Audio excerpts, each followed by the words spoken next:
Buenas a todos, bienvenidos un viernes más a Espacio Villarroya con don José Miguel Villarroya. Muy buenas tardes.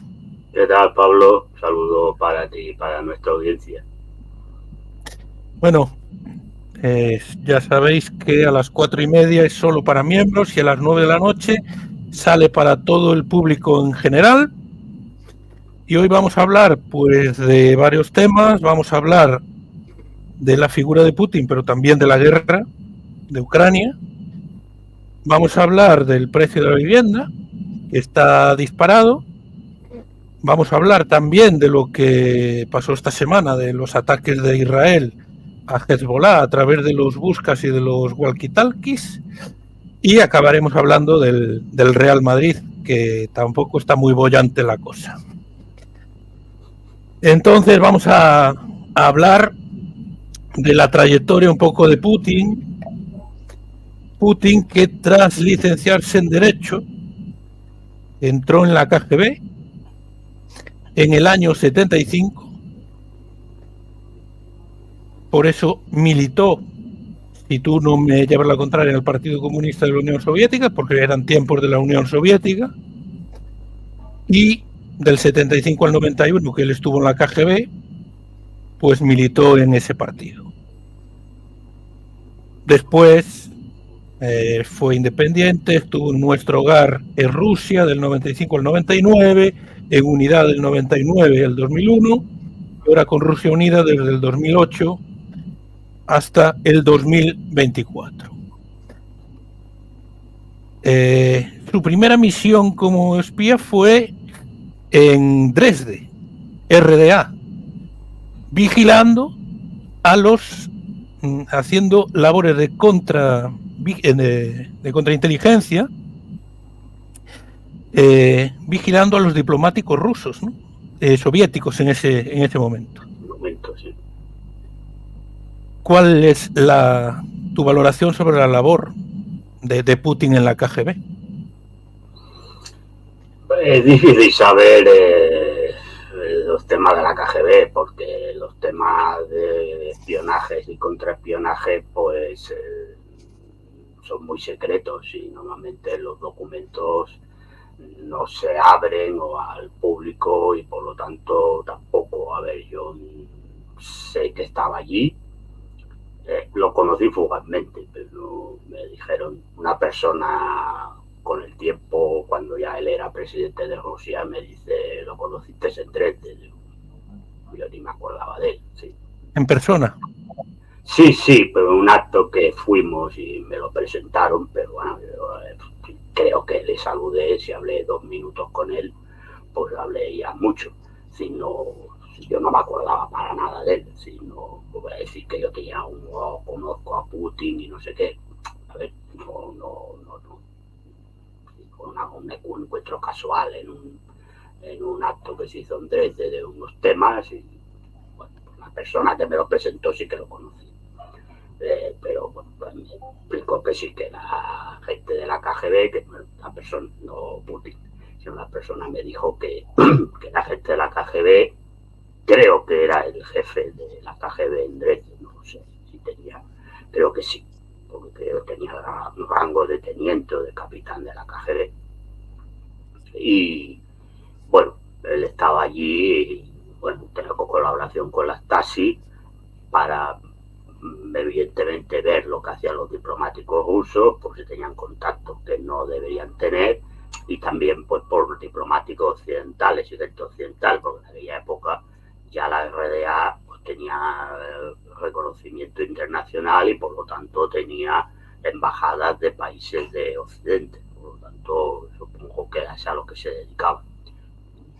No lo sé si lo hizo bien o lo hizo mal. Esto no puedo dar una opinión porque no tengo información, por lo tanto no lo sé. Él dependía, eso sí que lo sé, de la oficina de Leningrado.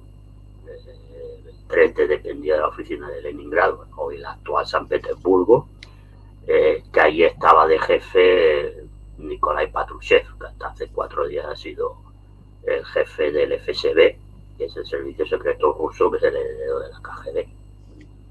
Esto sí que lo sé. pero no puedo opinar de lo que hizo, si la gestión que hizo fue correcta.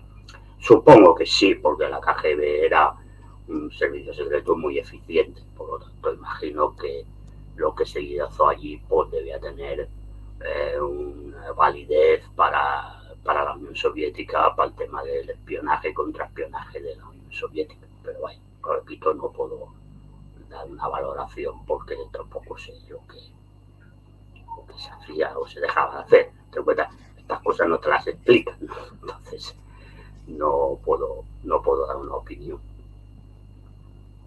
Su llegada al Kremlin en el año 96 se le atribuye a un grupo influyente de oligarcas rusos.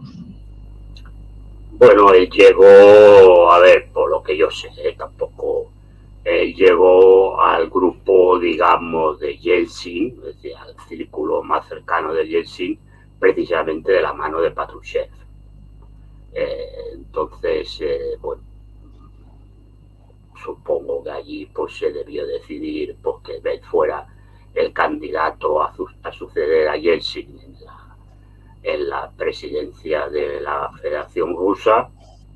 Supongo que, claro, esto como pasa en todas las democracias burguesas, porque Rusia no deja de ser, desde que desaparece la Unión Soviética, una democracia burguesa, pues supongo que allí debió haber pues sus pactos y sus intereses para que él estuviera allí. Es decir, me imagino que por ahí irían los tiros. Es decir, yo lo que sé es que llegó al círculo más cercano de Yeltsin de la mano de Patrushev, que repito, lo conocía porque era su superior en la KGB en los tiempos de la Unión Soviética. Y en el 99 es nombrado primer ministro. Digamos bueno, que la Constitución rusa no permitía en esos momentos que se repitieran mandatos, entonces fue cuando él, bueno, hubo otro candidato a presidente del gobierno y luego él era primer ministro. Pero bueno, pues esa época en que se fue cambiando con Medvedev y Medvedev era presidente de Rusia, él era primer ministro, luego él era presidente y Medvedev primer ministro. Es decir, bueno, era un tema de la Constitución rusa hasta que creo que se ha cambiado y ahora ya se pueden mantener varios mandatos consecutivos, pero en ese momento sí que es verdad que había una limitación de 2 mandatos consecutivos. Lo que sea que sí que se podía repetir, a diferencia, por ejemplo, de Estados Unidos, que si estás 2 ya no te puedes presentar a un tercer mandato, aunque sea interrumpido.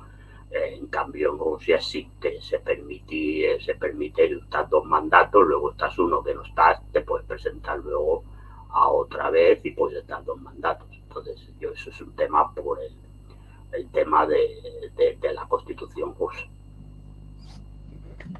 Si tuviésemos que definir ideológicamente a Putin, pese a haber militado durante los tiempos de la URSS al Partido Comunista de la Unión Soviética, no parece que sea comunista. No, bueno, al menos sus declaraciones y su política no es comunista. A ver, es cierto que él ha recuperado varias cosas, varias políticas en temas sociales que existían en la Unión Soviética y que en el periodo de Yeltsin se eliminaron, ¿no? El tema de la limitación del precio de la vivienda y el tema de alquileres, el tema de los transportes, el sector energético, es decir, el gas, la electricidad y demás, son a precios muy asequibles para la gente. No se puede desahuciar a la gente salvo por temas muy concretos, se hayan ocupado una casa que es de tu propiedad y demás, sí, pero no se puede echar a la gente por temas, eso sí que está prohibido, no como aquí, está hecha la ley, pero siguen desahuciando a la gente, ¿no? No se puede desahuciar a la gente. Los transportes públicos también son a precios prácticamente simbólicos. Ha aumentado las pensiones de la gente mayor, de los jubilados, que en la época de Yeltsin eso era un desastre. Es decir, es verdad que él ha recuperado bastantes cosas, si tú quieres, el estado de bienestar, que recuerdan a lo que era la Unión Soviética. pero es cierto que la política general, en la estructura económica y social de la Federación Rusa hoy en día no es una sociedad comunista. Y él, por las últimas declaraciones que hace, a la que puede le atiza a Lenin, ¿no? Sobre todo también a Stalin, pero menos, pero a Lenin sí que le atiza y le considera culpable de bastante de las cosas que están ocurriendo hoy en Rusia, fundamentalmente el tema de Ucrania, ¿no? Y su digamos, espejo en el que se quiere reflejar, tomando un personaje histórico, es el zar Pedro el Grande. Es evidente que no es bueno, puede decir que el zar era comunista porque es del siglo XVII, primero del XVIII, ¿no? Que no existía el comunismo, ni socialismo, ni nada, pero bueno, que hubiera existido, difícilmente un zar hubiera sido comunista, ¿no? Por lo tanto, no, evidentemente Putin no es comunista. A ver, el tema era que mucha gente militaba en el Partido Comunista porque era una manera, pues, también de tener una seguridad y de poder escalar en la sociedad, ¿no? Porque era mucho más fácil. No toda la gente que militaba en el PQS o en el SET, la RDA, pues eran comunistas fervorosos, ¿no? Es decir, que esto hay que decirlo, tampoco hay que esconder las realidades, porque al final las realidades salen, ¿no? Hay gente que dice que es de ultraderecha. Bueno, a ver, él tiene un discurso, a ver, hay que entender, yo creo que el tema de derechas, ultraderechas y demás, yo creo que hay que entenderlo en función también de los países.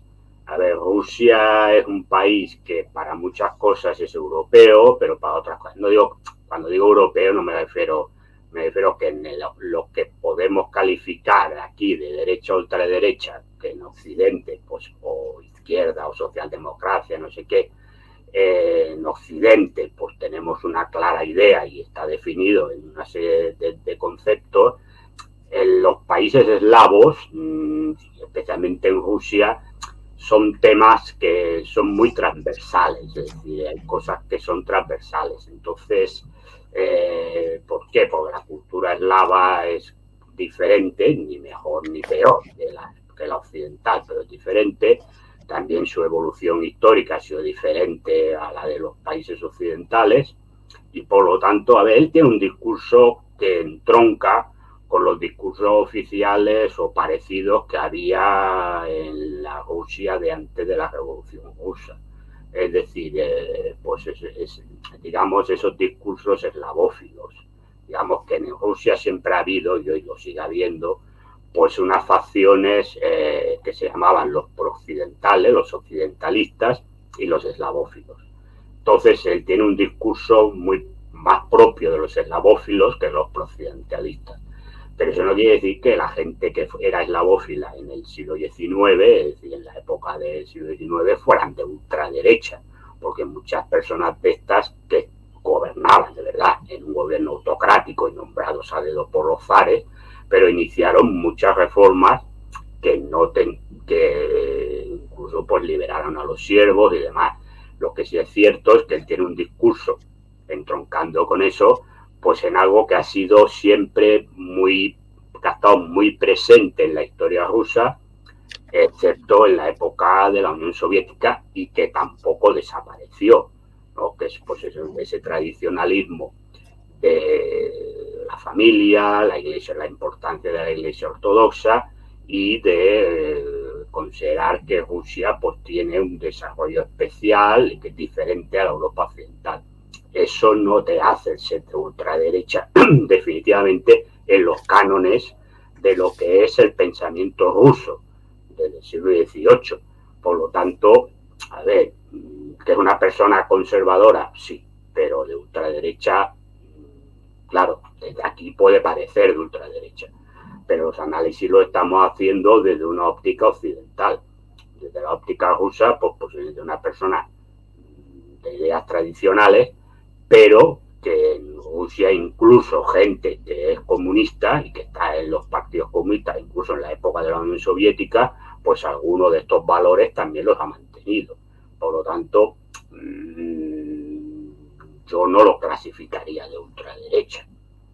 Repito, porque ahí hay que entender el canon, es decir, el pensamiento que él tiene o que dice es un pensamiento que ha estado presente durante mucho tiempo en la sociedad rusa, incluso, repito, incluso es verdad que es más atenuado, pero ha estado incluso en la época de la Unión Soviética. Por lo tanto, yo no lo clasifico de ultraderecha. No, evidentemente, pues clasificar de conservador en muchas cosas, porque lo es. Y además él lo reconoce. Tampoco esto hay que, repito, en la realidad no hay que taparlo. Pero yo no lo clasificaría de ultraderecha. Lo que pasa es que es verdad que aquí, pues hombre, como ahora en este momento interesa también de prestigiar la figura de Putin, pues es aquello de ponerle la etiqueta de personaje de ultraderecha. Bueno, él tiene una frase que dice que sin los valores familiares tradicionales la sociedad se degrada. Esto, por supuesto, es conservadurismo. Lo que venías a decir tú, que reconoce que Sí, tiene ciertos valores conservadores. Sí, hombre, sí. A ver, puedes coincidir.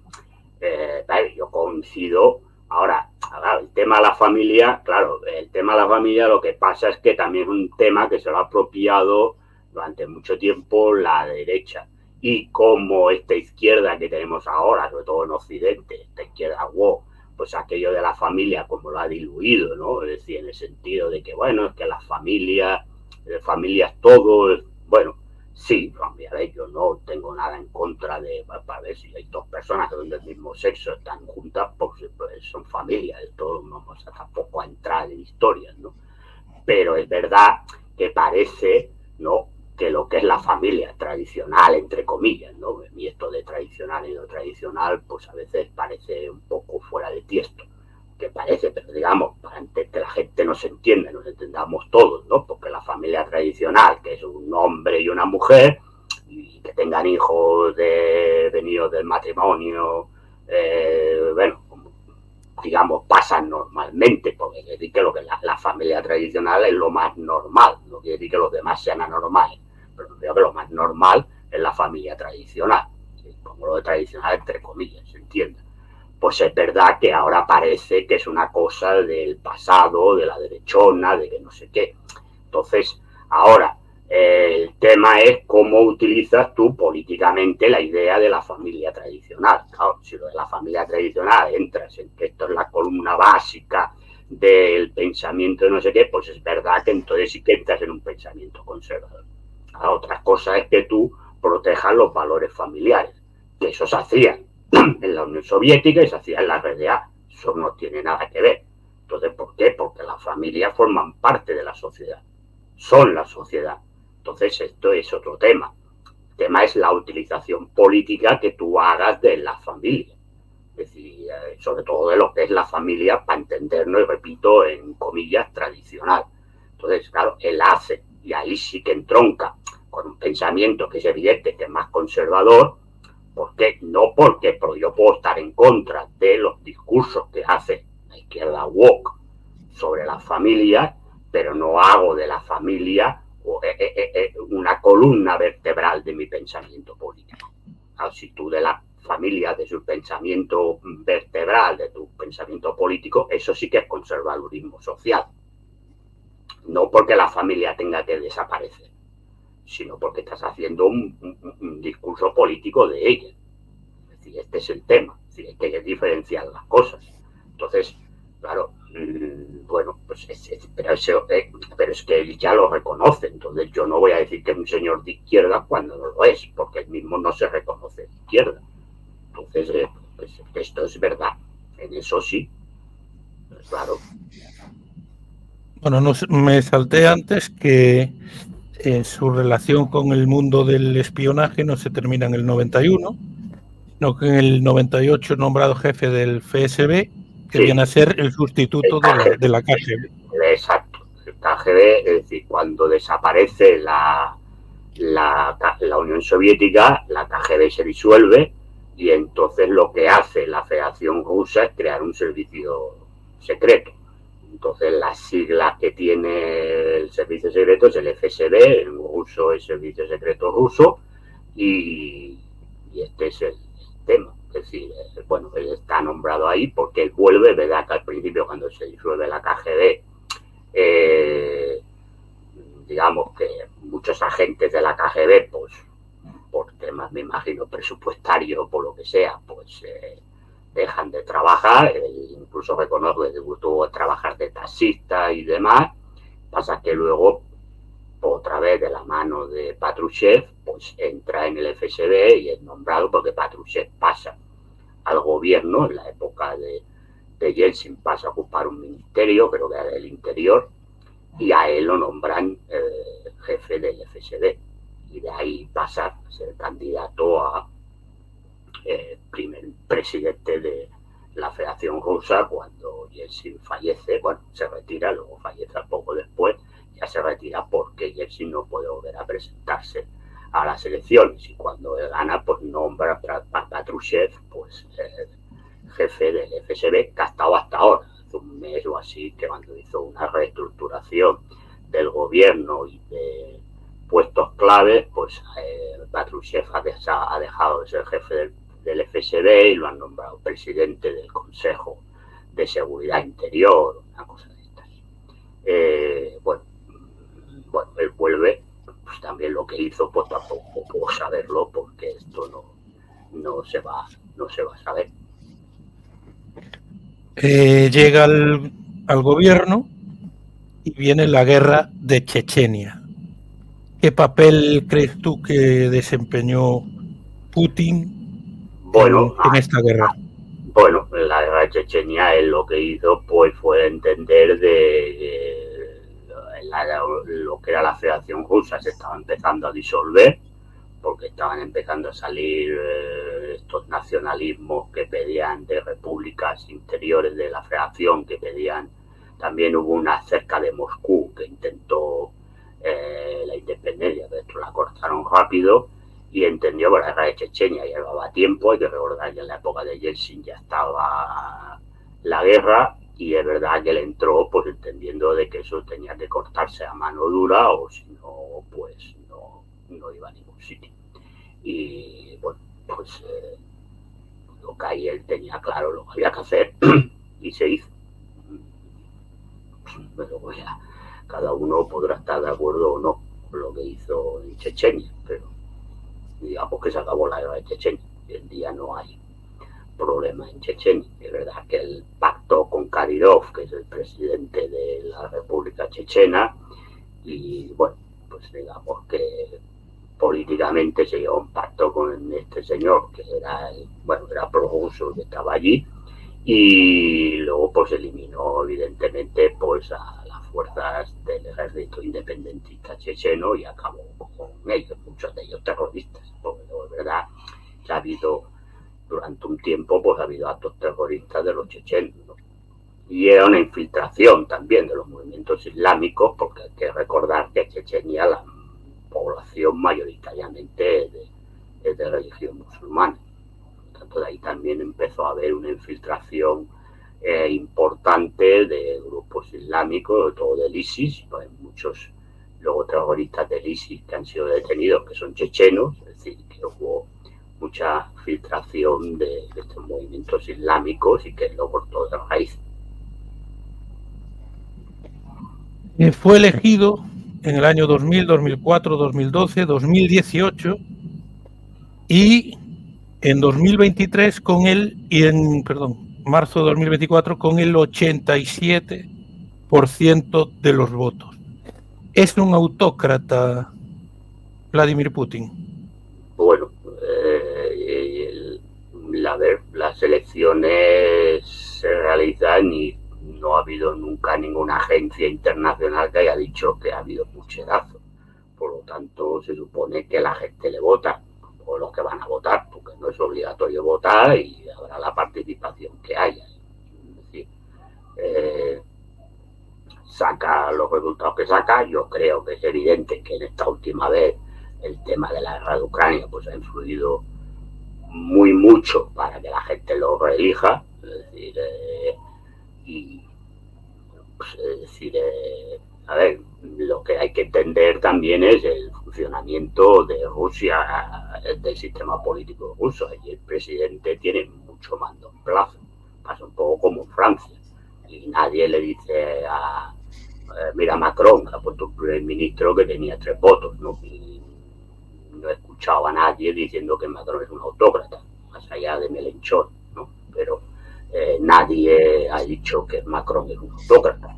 Bueno, pues digamos que el sistema político ruso permite que el presidente tenga un poder, no digo omnímodo, pero sí un poder muy grande en la toma de decisiones de la política. Prácticamente es el presidente quien toma la política. Entonces, que la función del primer ministro prácticamente es de estar allí. Pero pasa, repito, pasa lo mismo en Francia, ¿no? Entonces, bueno, si de la Duma, además, pues él tiene mayoría absoluta, o prácticamente mayoría, creo que la tiene ahora, mayoría absoluta, pues es normal que se tomen los decretos que se hagan desde la presidencia o desde el gobierno ruso, pues se aprueben en la Duma. Pero repito, esto pasa en Francia. Por lo tanto, es decir, hay que tener claro las cosas.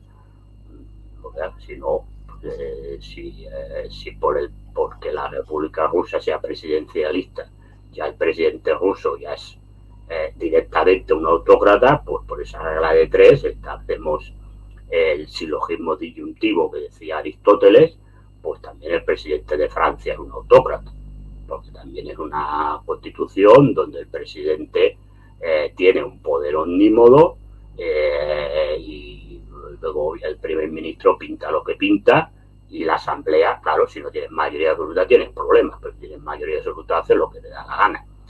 Entonces, y yo no escuchaba a nadie decir que, porque a ver, esta constitución francesa que hay, que es la de la Quinta República, la creó De Gaulle. Y yo no escuchaba a nadie decir que De Gaulle era un autócrata.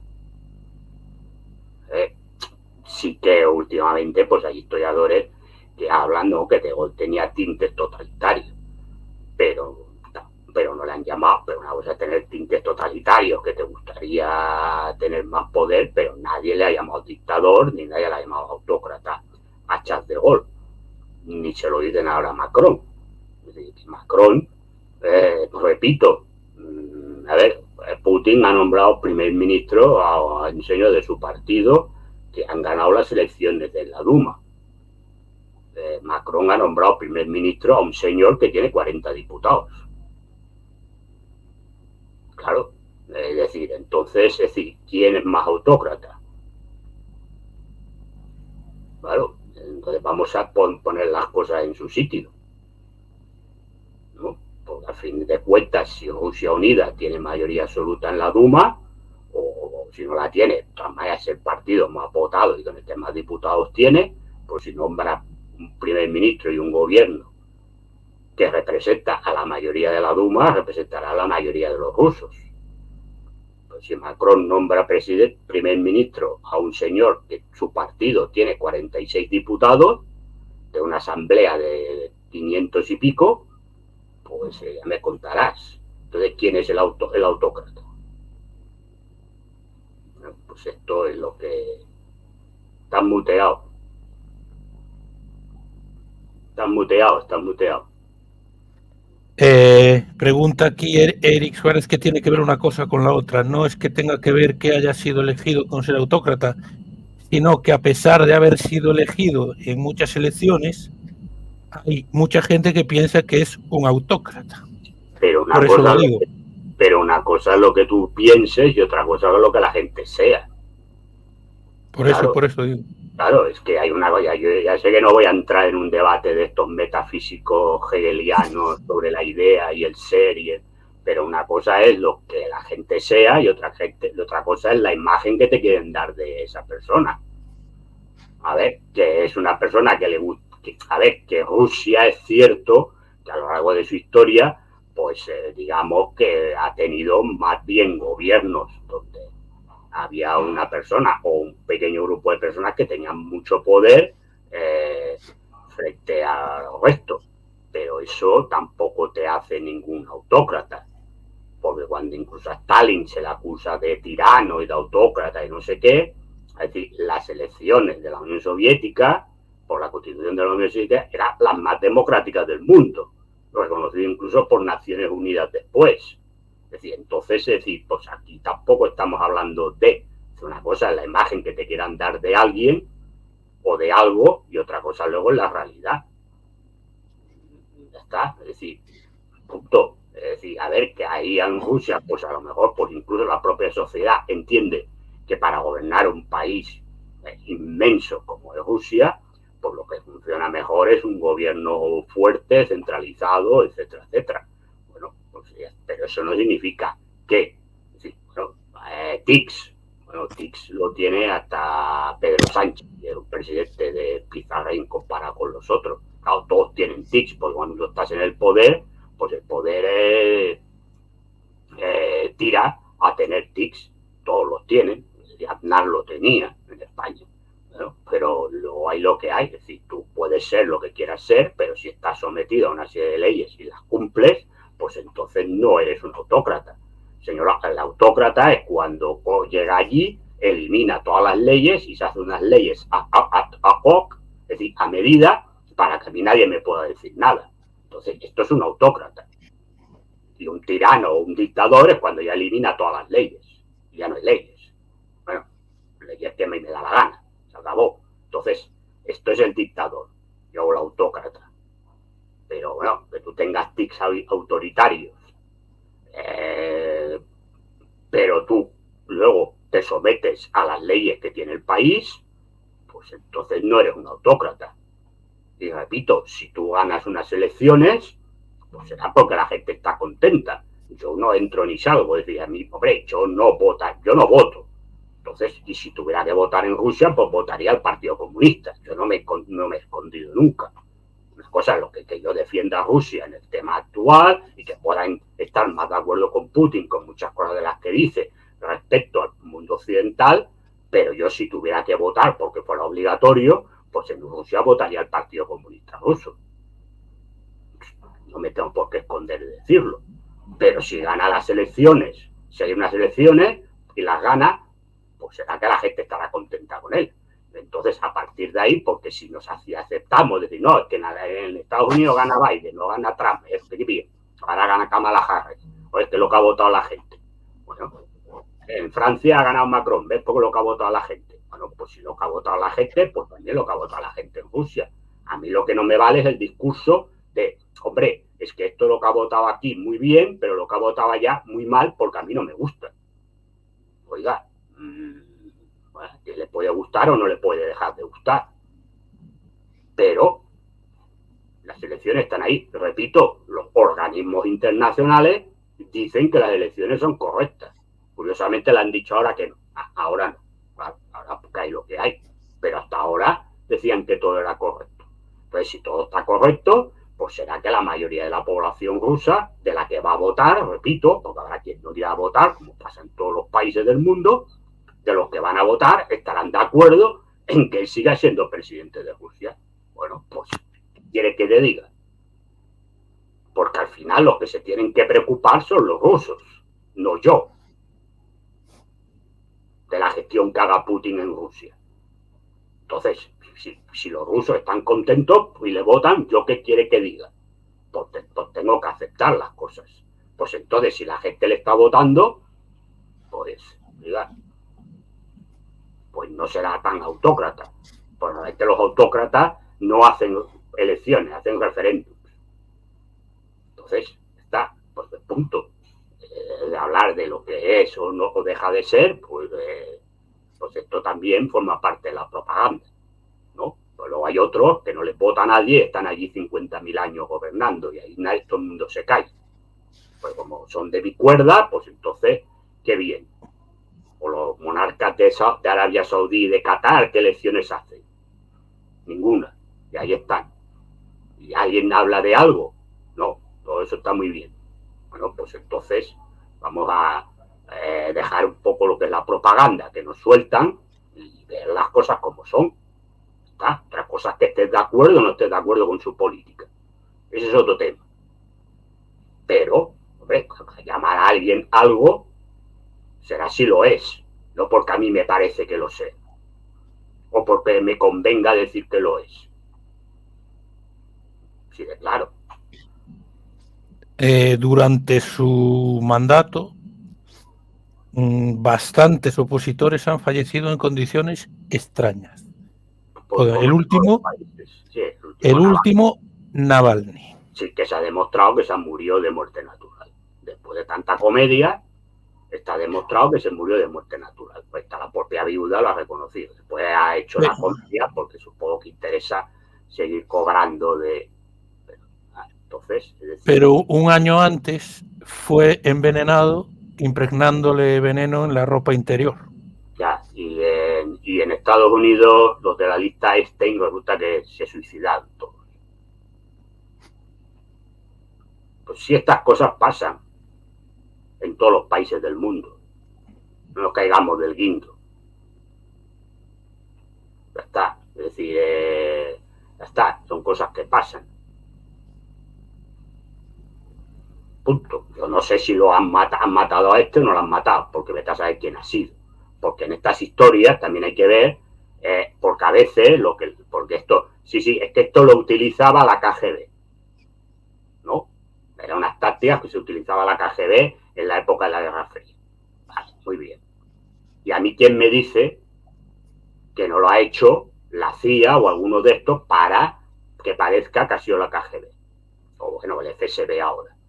¿Por qué? Porque a veces hay gente que para los intereses va mejor que esté muerta que esté viva. Así de claro. Y entonces, pues puede ser que quien te haya envenenado es fuego amigo, no es fuego enemigo.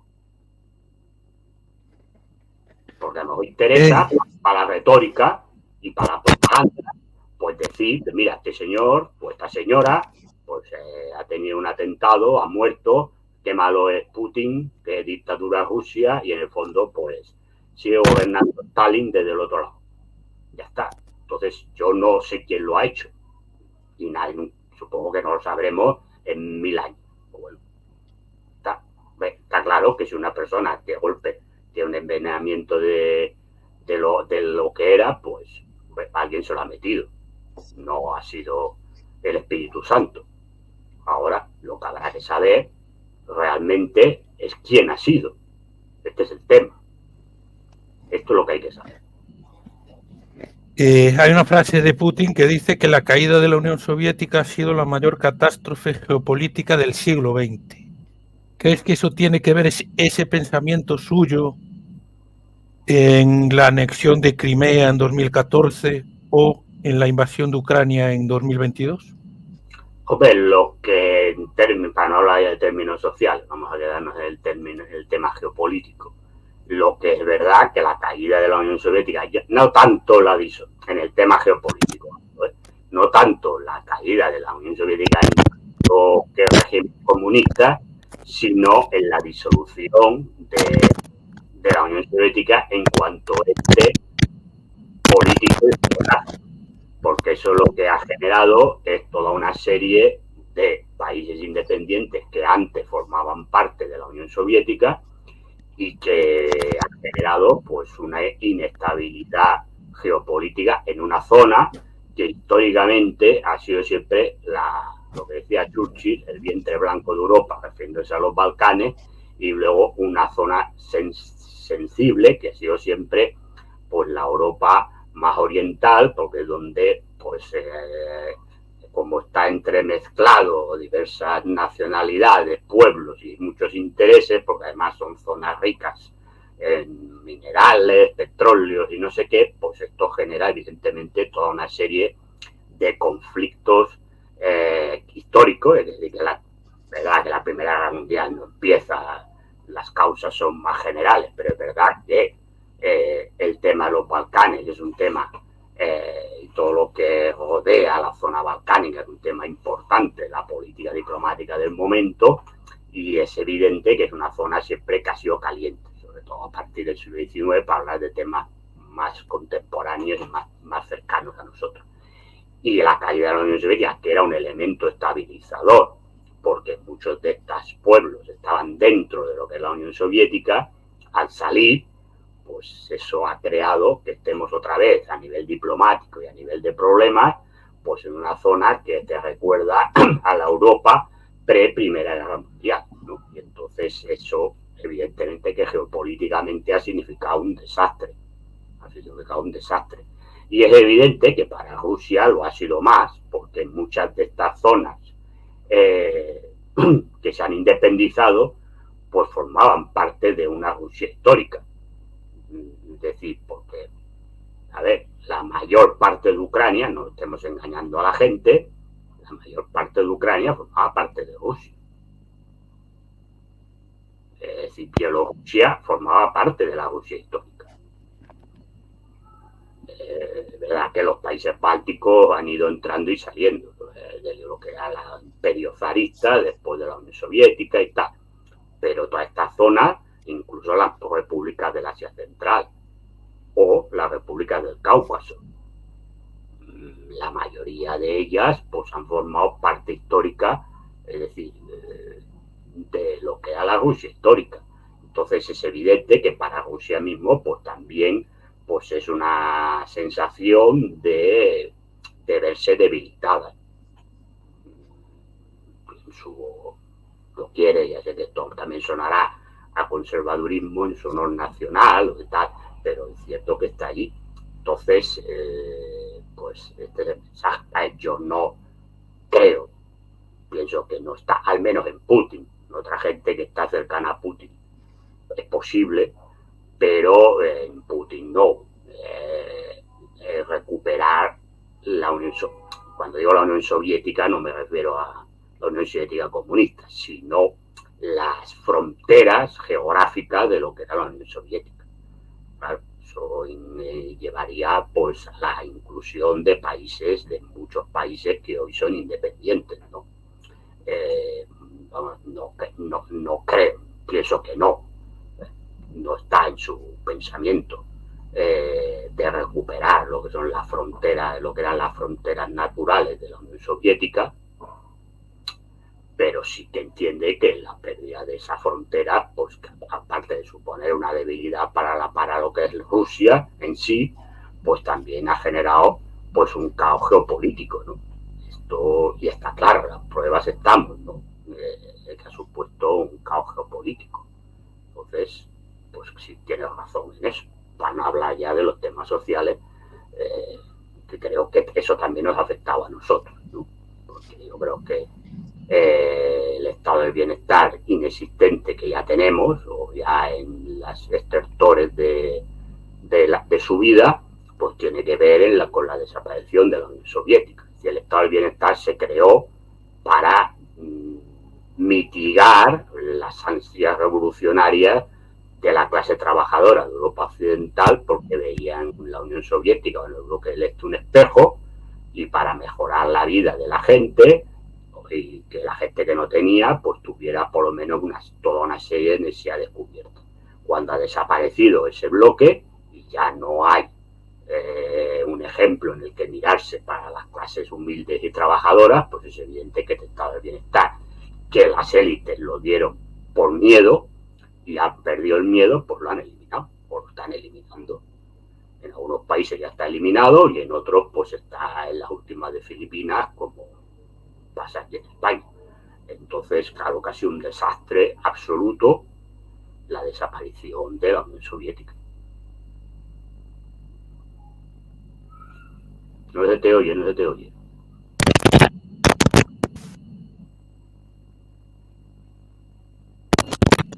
¿Ahora? Ahora sí. Hablando ya de la guerra en sí, después del ataque con drones al almacén de municiones rusas en la ciudad de Toporet, región de Tver, que provocó una gran explosión, muchas municiones que tenía allí reservadas rusas destrozadas. Putin ha afirmado que la producción de drones se va a multiplicar, que van a llegar muchos más drones al ejército ruso. ¿Cómo ves ahora mismo la guerra después de este ataque de Ucrania y de la respuesta que puede tener Rusia? Bueno, el tema es saber si el ataque ha sido realmente con drones o ha sido con misiles de largo alcance, de los que le ha dado Gran Bretaña en este caso, pues está hablando de unos misiles británicos. A ver, a mí me cuesta creer que hayan sido drones. Y lo digo porque por la magnitud de la explosión, es verdad que los drones lo pueden hacer, pero tienes que tirar una cantidad ingente de drones para que... Se habla de 100. Sí, pero yo creo que 100, eso rápidamente los sistemas antiaéreos rusos los detectan y no creo que hubieran llegado a los 100. Y yo creo que con 4, 5, incluso 10 no provocas eso.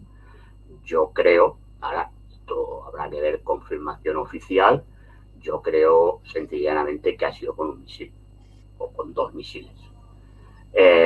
Si esto se confirma, lo que yo estoy diciendo ahora, pues entramos en una dinámica ya peligrosa del tema. Peligrosa del tema.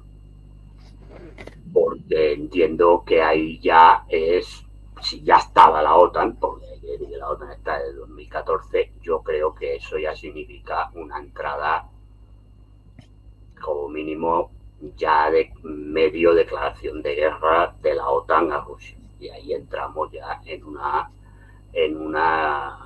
escalada que no sabemos a dónde nos va a llevar. No sé qué respuesta va a dar a Rusia, pero creo que ya va a ser una respuesta bastante contundente. Hombre, supongo que lo primero que va a hacer es la respuesta darla en Ucrania. No creo que vaya a disparar a ningún país que forma parte de la Alianza Atlántica en estos momentos, pero yo creo que estamos entrando ya en una dinámica peligrosa que se une a esta declaración que ha hecho el Parlamento Europeo, o esta votación, donde se insta a los Estados miembros a que permitan que Ucrania utilice los armamentos de largo alcance. Y esto, estamos entrando en una retórica belicista de actos. Yo creo que no se hará hasta que Estados Unidos sepa quién es el nuevo o la nueva presidenta, porque el tema de Ucrania es un tema que le da sarpullidos a los americanos, es decir, al americano que vota, no estoy hablando de los que mandan, los americanos que votan, no solamente en las filas de votantes republicanos, sino también en muchas de las filas de los demócratas. Y ahí yo creo, ya con el tema de Palestina, que ya le está generando muchos problemas a Kamala Harris, si se escala en Ucrania, yo creo que eso le influiría muy negativamente a las posibilidades de Kamala Harris a ser presidenta de los Estados Unidos. Con lo cual yo creo que ya Biden el otro día paró a Stammer, es decir, yo siempre vengo diciendo que Gran Bretaña es la más radical en la película, pero ya Biden lo paró sencillamente por eso. Ahora, ¿qué puede estar pasando? Porque este es el escenario que yo ya te adelanté la semana pasada. Bueno, yo no le doy el permiso y lo hago públicamente. Usted no tiene permiso para disparar los misiles, pero Ucrania los dispara igual. Pero digo esto todo de puertas afuera. Entonces, ¿cuál es la respuesta? Oiga, yo no le he dado permiso, este señor lo ha utilizado porque le ha dado la gana. Con lo cual el objetivo está cumplido porque se ha destruido material militar ruso o nudos de comunicación rusa o zonas de concentración de tropas rusas en el interior de Rusia, pero yo no he dado permiso. Por lo tanto, usted a mí no me acuse de ser el instigador de este ataque. Entonces el señor Zelensky que se le van a volar ratos. Y ese escenario, pues puede ser que sea este. Yo repito, no lo sé si han sido drones o han sido misiles, porque en estos momentos se está investigando. Rusia, que supongo que, a ver, Ucrania ha dicho rápidamente que han sido drones, ¿no? Pero Rusia está investigando el tema. A mí me cuesta creer que sean drones. Pero repito, esto es una opinión personal, basada un poco en conocimiento de armamento, pero puede ser que al final sean drones, no lo sé, ya Rusia dirá algo. Pero aparte, independientemente de una cosa o de otra, yo creo que estamos entrando ya en una rampa bastante peligrosa. Y a veces puede pasar, yo esta tarde me hacían una entrevista poco antes de empezar esto, también sobre este tema, y he dicho que me recuerda a todos estos discursos y estas acciones, me recuerda a la crisis de julio de 1914, lo que en historia se llama la crisis de julio de 1914, que va desde el asesinato del archiduque Francisco Fernando el 28 de junio al estallido de la Primera Guerra Mundial el 1 de agosto, y entonces todo el mes de julio son todos movimientos diplomáticos y militares que al final terminan en la guerra.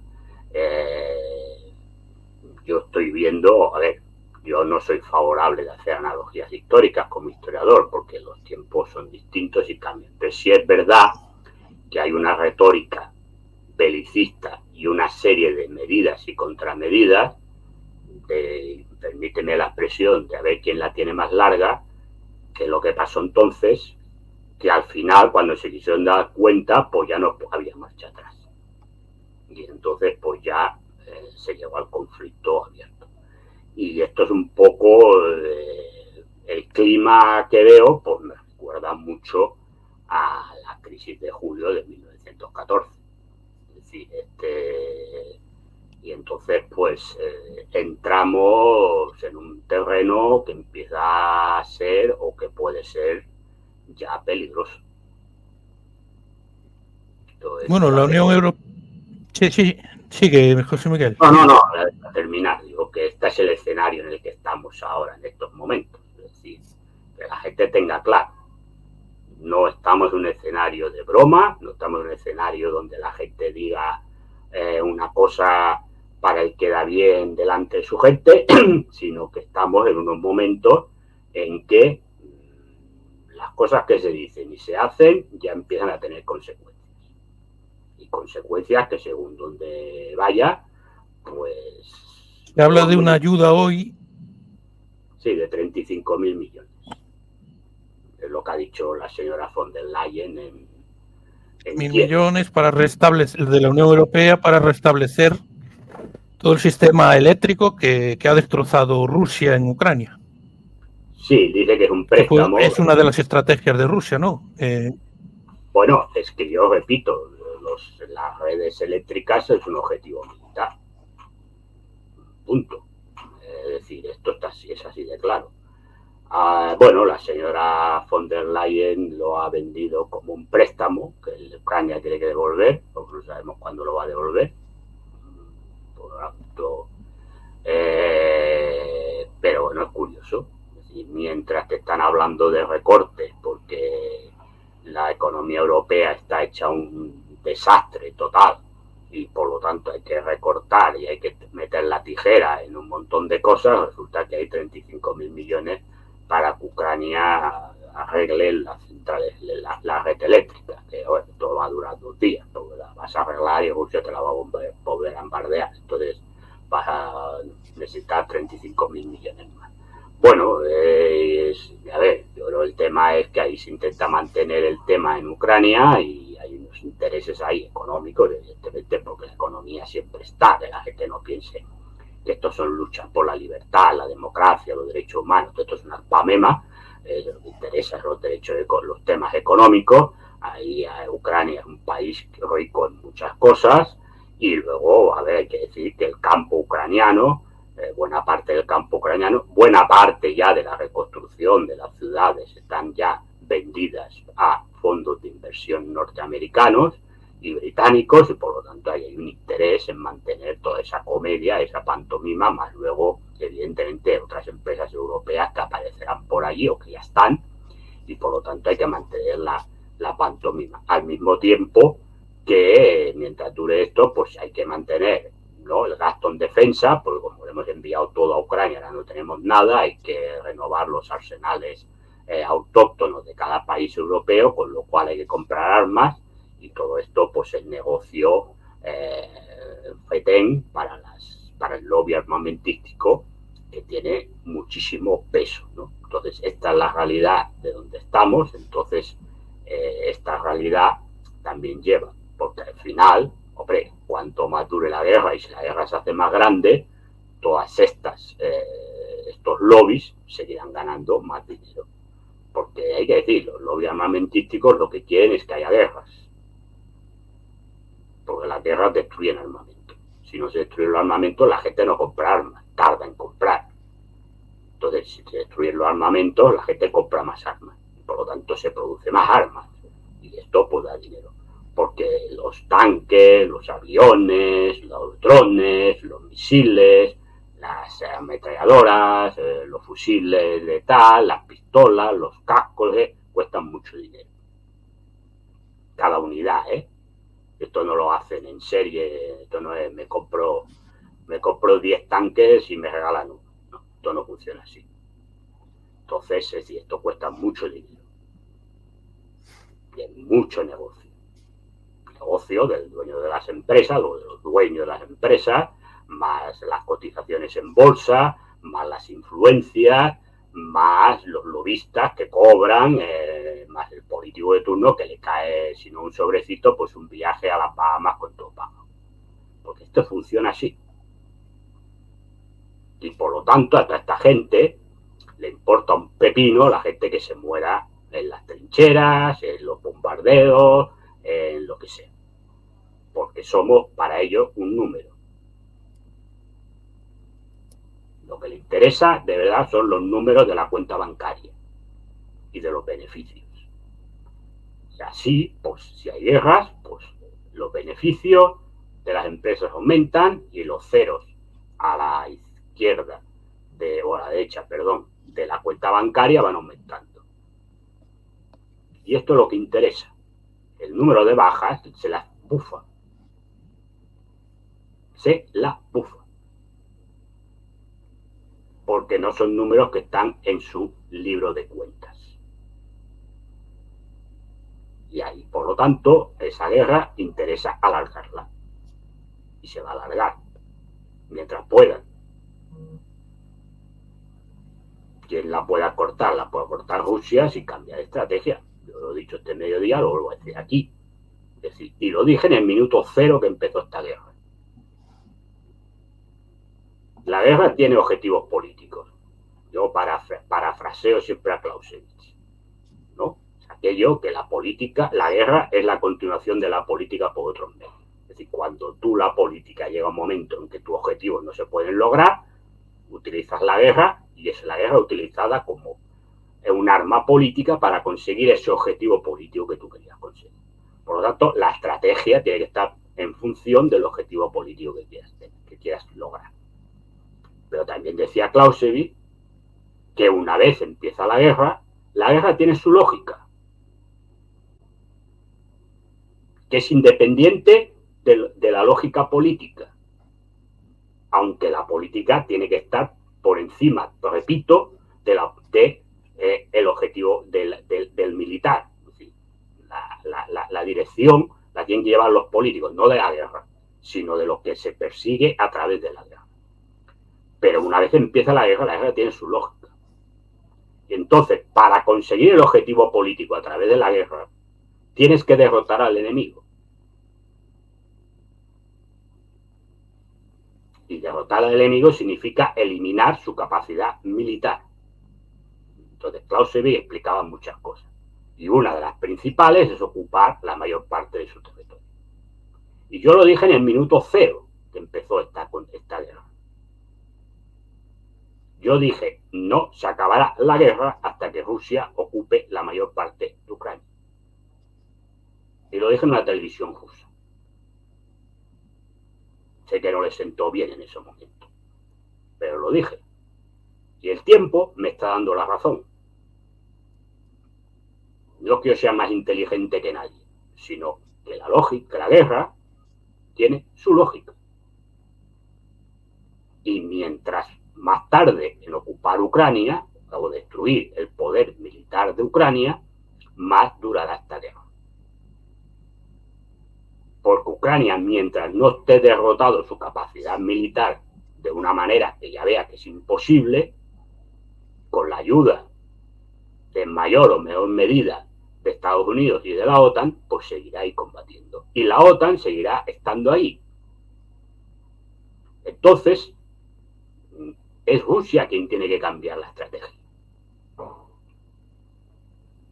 Porque esta estrategia, que está bien, porque está ganando la guerra, y en estos momentos la guerra, repito, que también lo dije en el minuto cero, esta guerra solo la puede ganar Rusia, solo la puede ganar o perder Rusia, pero nunca la va a ganar Ucrania. Y dije que puede, entonces me dije, hombre, si pierde Rusia es que gana Ucrania. No, es que gana la OTAN. Porque yo siempre he dicho que esta guerra no es una guerra de Rusia contra Ucrania, es una guerra de Rusia contra la OTAN.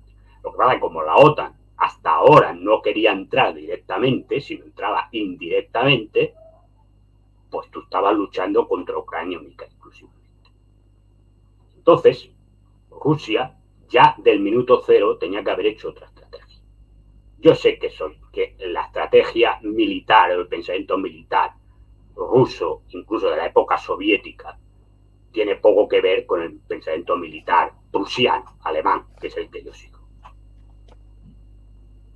Pero al final sí es verdad que Rusia ha ganado la Segunda Guerra Mundial, la ganó ella. Pero la ganó ella porque cambió el pensamiento militar durante la guerra. Las guerras se ganan si destruyes el poder militar del enemigo. Y yo he dicho esta mañana, yo sigo sin entender por qué nos han destruido los centros de mando ucranianos,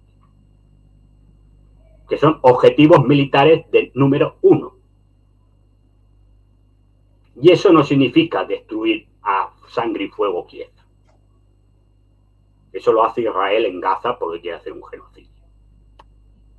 Hoy en día, afortunadamente, hay unos armamentos que son de precisión, casi quirúrgica.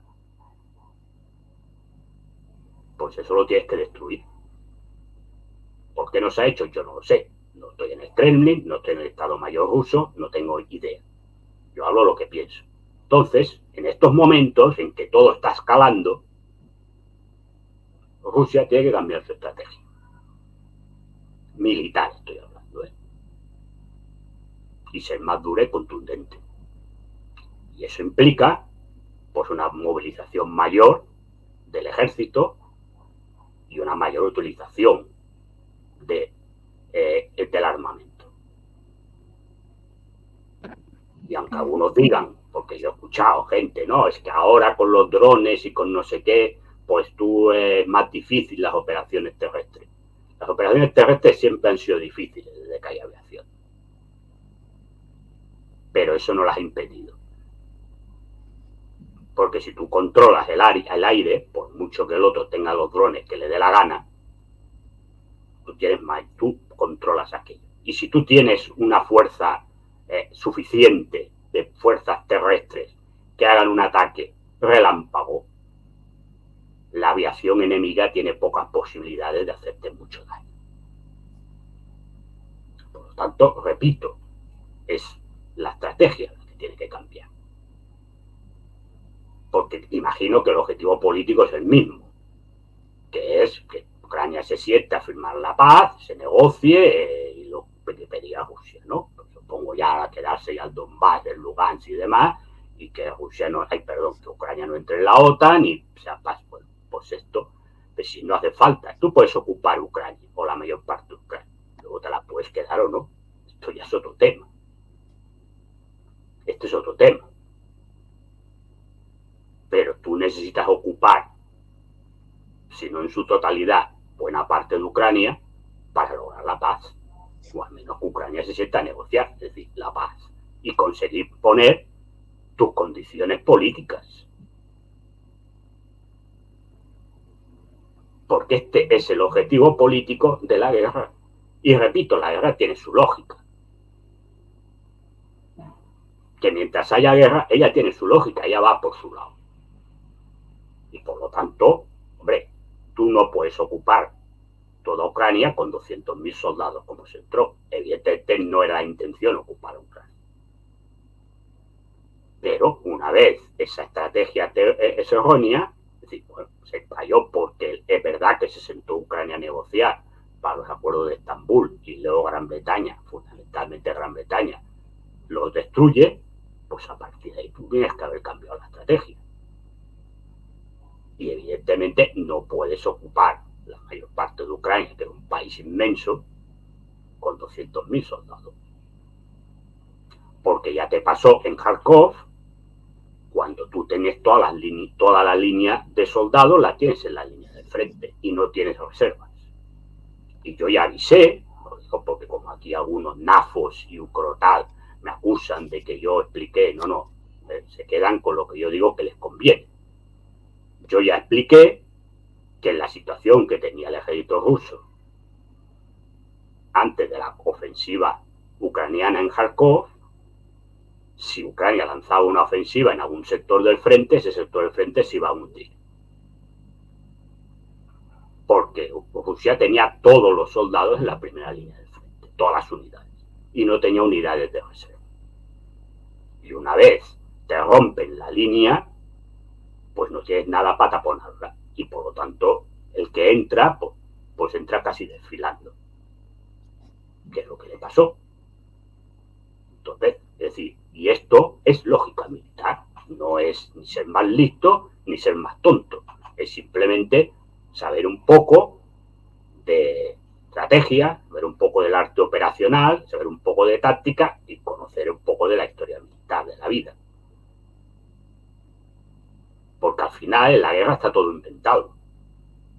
A nivel mayor, lo que se descubre son nuevos tipos de armamento y estrategias o tácticas para minimizar la fuerza o el impacto que estos nuevos armamentos puedan tener. Pero está todo inventado. Pero no de ahora, está inventado desde la época de los sumerios y de los egipcios. Esto es así. Luego lo que ha habido, evidentemente, es una evolución de la evolución que ha tenido la humanidad. Pero lo que son las bases exactas, esto ya está inventado. Todo está inventado. Y repito, se puede empeñar la gente en lo que quiera. Pero una guerra cuando empieza tiene su lógica.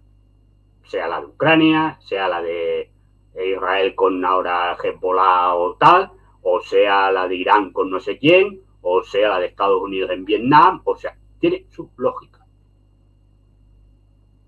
Tiene su lógica. Y va por su lado.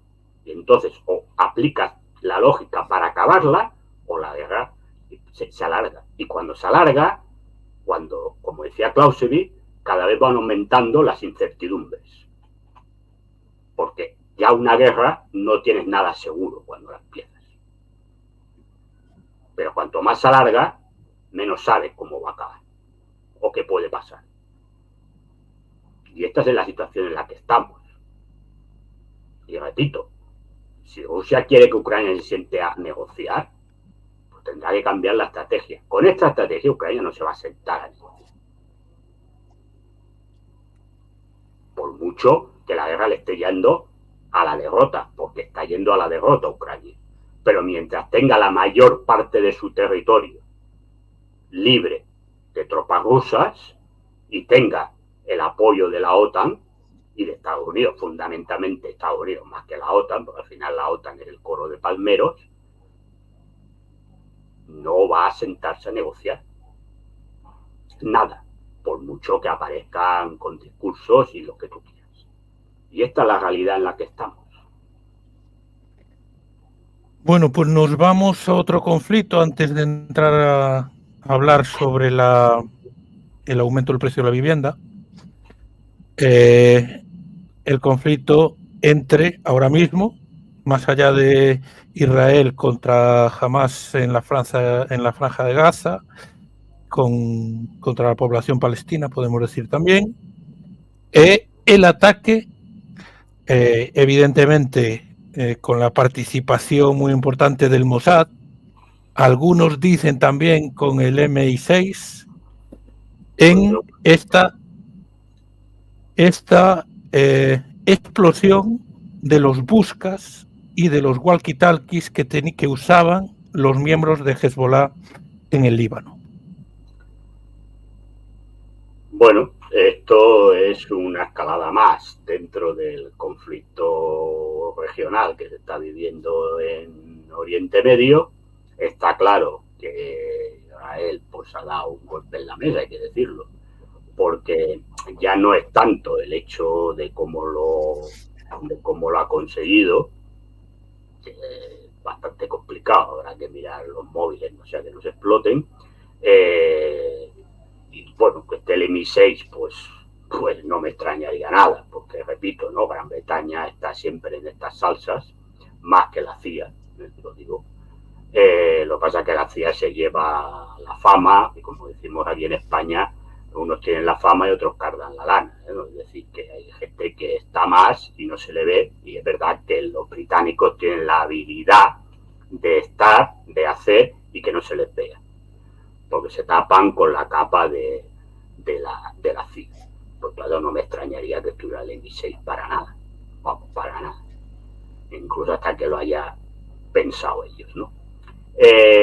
¿Cuál es el tema? Bueno, el tema es que ahora lo que ha conseguido Israel, más allá de lo que ha hecho, que se puede considerar ataque terrorista, porque haya muerto gente que no tiene nada que ver, ¿no? Pues tú te puedes estar tomando un café o una cerveza con un señor que sea de Hezbollah, le explota el busca y tú sales volando también, y tú a lo mejor ni eres de Hezbollah ni eres de nadie, ¿no? Es decir, bueno, ¿qué ha conseguido? Bueno, lo que no sabía Israel era el número exacto de milicianos de Hezbollah, y tampoco conocía, más allá de las dirigentes de Hezbollah, quiénes eran. En estos momentos, más allá de los muertos, que esto ya muertos están y a Israel ya le preocupa poco, hay casi 4.000 y pico heridos que están en hospitales, totalmente identificados. Y en estos momentos el Mossad pues sabe perfectamente quiénes son. Con lo cual, pues ha identificado de buenas a primeras pues a 4.000 y pico milicianos del Mossad, a sus familias y demás, y por lo tanto pueden ser objetivos del Mossad para eliminar, ¿no? Que antes no podía eliminar porque evidentemente no sabía quiénes eran. Parte de eso es evidente que ha habido una infiltración importante dentro de los medios de seguridad de Hezbollah. Y esto ha sido un golpe muy duro para Hezbollah. Bueno, Hezbollah ha respondido atacando a Israel. Israel le ha respondido hace poco atacando otra vez al sur del Líbano. Yo creo que esto va a ir a más. Esto no se va a quedar así. Es decir, por lo tanto, estamos en una escalada que aquí sí ya la tenemos, y por lo tanto esto va a subir. El tema ahora está en qué va a hacer Irán o no va a hacer Irán. Porque es cierto que una cosa es Hamás, que repito, Hamás puede ser un aliado táctico, estratégico de Irán en un determinado momento, pero Hezbollah es parte suya. ¿Por qué? Porque yo siempre he dicho que en el mundo islámico hay que tener en cuenta que la religión sigue jugando un papel muy importante. Hamás es sunita, pero Hezbollah es chiita. Y por lo tanto, los ataques o la destrucción contra Hezbollah, eso sí que es un ataque que Irán considera que se le hacen a él. Por lo tanto, independientemente de la ayuda militar que le va a prestar Irán al Hezbollah, que se la ha prestado siempre, habrá que ver si Irán pues también interviene de alguna manera, de manera más directa en el conflicto que hay ahora, que yo creo que además va a escalar mucho más. Yo no descartaría la entrada del ejército israelí en el sur del Líbano, que va a escalar entre Israel y Hezbollah. Por lo tanto, bueno, pues otro foco de situación que puede escalar de una manera bastante peligrosa. Y siendo situaciones muy diferentes, conflictos diferentes, incluso desde el punto de vista geográfico y desde el punto de vista de la acumulación de población, se podría haber hecho algo similar desde el punto de vista de Israel en Gaza, en vez de recurrir a los bombardeos continuos en los que muere población civil. Pero fíjate, te voy a retomar el hilo que te he dicho antes con Ucrania, el objetivo político. Es decir, la guerra es la consecución del objetivo político. ¿Cuál es el objetivo político de Israel en Gaza? Aparte de eliminar, quedarse con el territorio y expulsar a los palestinos. Entonces, eso que ha hecho en el Líbano no le vale. Entonces, la guerra, y lo digo también para la gente, para que la gente vaya viendo cuando van las escaladas militares. La guerra la ha utilizado la guerra para un objetivo político. En el Líbano es otra cosa, ellos no pretenden quedarse en Líbano, de entrada, luego veremos. Lo que pretenden es la destrucción de Hezbollah. Entonces, o la disminución de la capacidad militar que pueda tener Hezbollah. Y si Hezbollah pierde capacidad militar, pues también pierde capacidad política en el Líbano. Entonces, lo que le interesa es eso.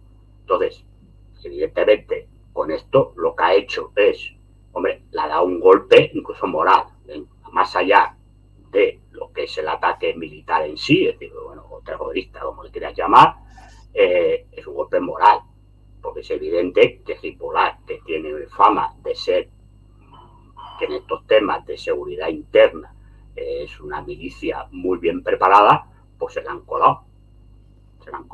De la manera que sea, se la han colado. No sé cómo lo han hecho, pero se la han colado.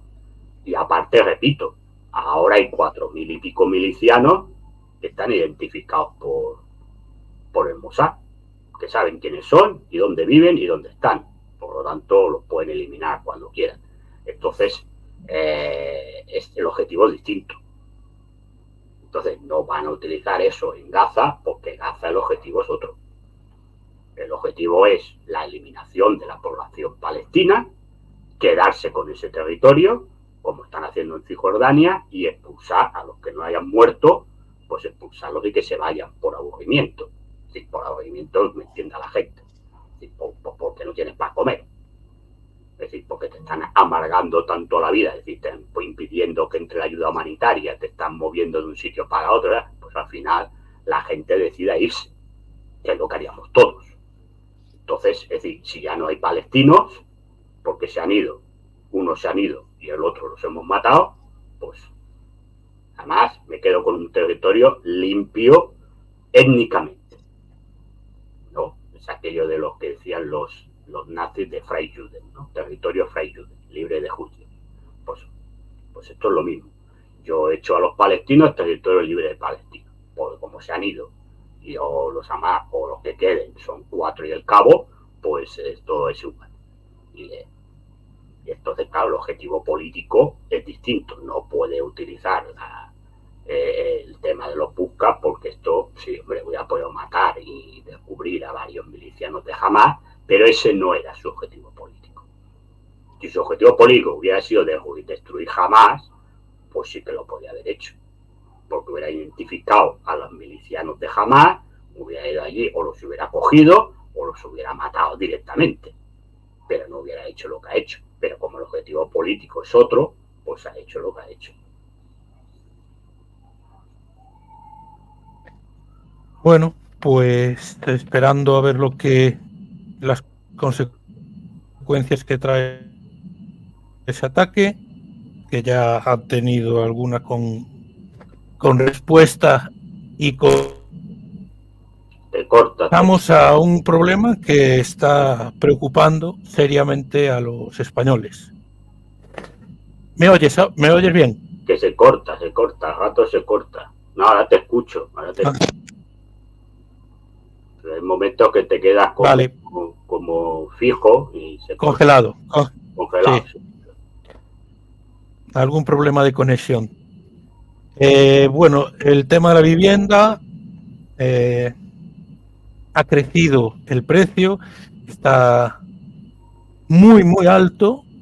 Se habla del crecimiento de un 5,8% metro cuadrado, donde las comunidades en las que más crece sería Madrid y Baleares, donde más caro está el metro cuadrado, que supera los 3.000 euros. Se da como razón la alta demanda y la poca oferta, sobre todo en zonas turísticas y grandes ciudades. Otros datos apuntan a que el aumento del precio de la vivienda nueva es del 11,2%, la mayor desde la burbuja inmobiliaria, la mayor subida, y que los precios de los pisos de segunda mano ha crecido un 7,3%. Para esto desde Europa se han bajado los tipos de interés, pero esto dicen que puede ser contraproducente porque puede aumentar la gente que se decida coger una hipoteca. Aumenta la demanda, pero la oferta sigue siendo poca y eso empeoraría incluso el problema. ¿Cuáles crees que son las consecuencias de estos precios y las posibles soluciones que podría tener este problema? Bueno, yo te voy a ser muy rápido. Yo no de estas cosas macroeconómicas entiendo poco. Si suben los precios, los intereses los bajan, el Euribor, todas estas cosas entiendo poco. ¿Cuál es el tema? El tema es que la vivienda, que debería ser un derecho, es un negocio. Punto. No hay más. Y entonces, como es un negocio, pues entonces se mete en el mercado libre y el mercado libre pues tiene, mira, como la guerra, tiene su lógica. Y funciona a su lógica. Y es evidente que quien construye pisos pues lo quiere vender al mayor precio posible, quien alquila pisos lo quiere alquilar al mayor precio posible, porque es un negocio. Porque cuando tú entiendes que la vivienda es un negocio, pues el que tiene la oferta, pues le pone el precio que el mercado establece o el mercado permite. Y si la demanda es superior a la oferta, pues es evidente, eso ya lo escribía Marx, ¿no? Entonces, o Adam Smith, ya antes que Marx, pues entonces los precios aumentan, o tú le puedes poner el precio que te dé la gana, porque, claro, la gente tiene necesidad de tener un piso, porque yo repito, hay 3 necesidades básicas en la vida.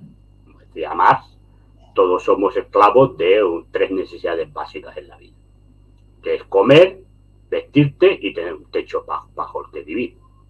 Entonces es evidente que la vivienda, que es una primera necesidad de la gente, pues es un negocio. Los dos también, ¿eh? La ropa también es un negocio y la comida también es un negocio.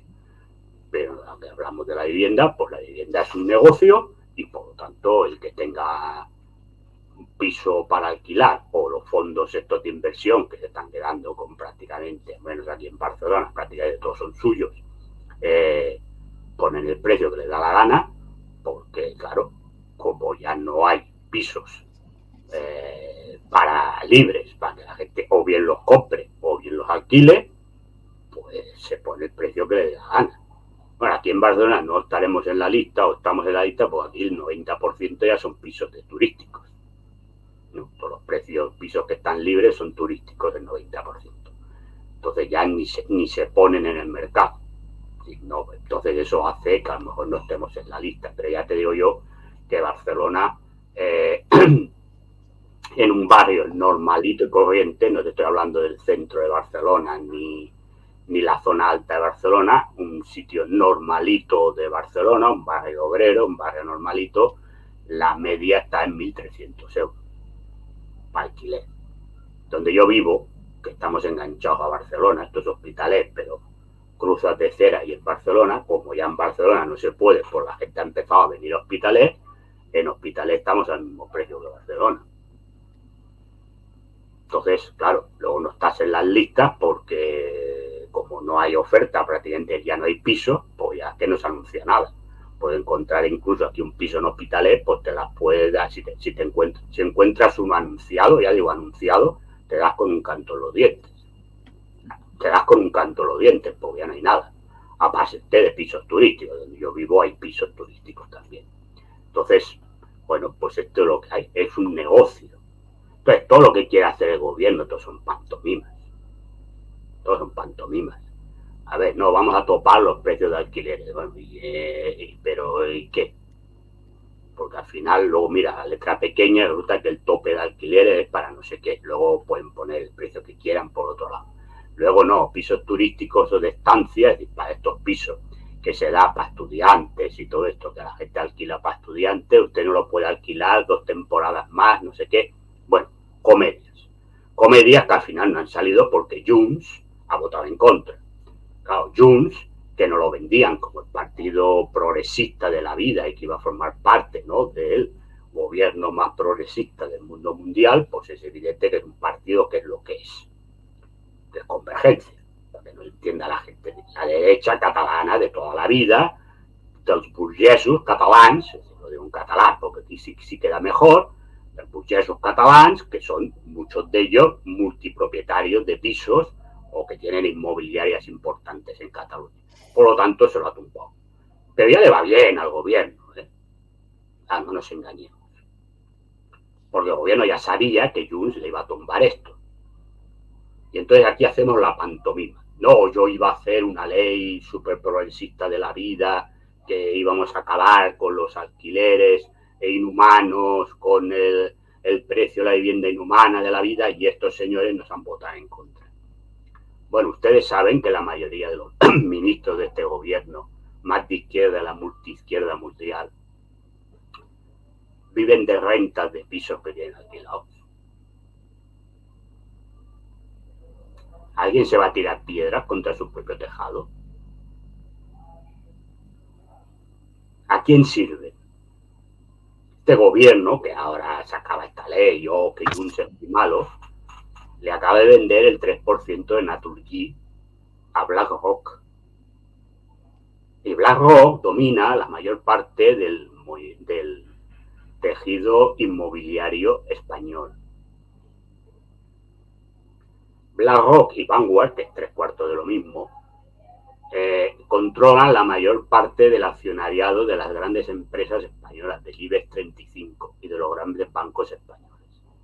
Entonces, las leyes se hacen para estos señores, no para el que tenga un pisito que le ha tocado en herencia y dice, mira, voy a ponerlo al alquiler, me saco un sobresueldo y así no voy tan ahogado a fin de mes. Que es igual, te ahogan igual, porque luego de eso te quitan un montón de dinero en Hacienda. No, se hace para esta gente. Entonces hacemos la pantomima de sacar una ley maravillosa, que tampoco era tan maravillosa, porque luego la letra pequeña ya viene la excepción, que prácticamente por ahí se cuela todo el mundo. Pero es igual, tenemos la ley, vamos a decir que era una ley maravillosa de la vida. Pero que ya sabes que Junts te la va a tumbar, porque ya te avisó que te la iba a tumbar. Pero la presentas y Junts te la tumba.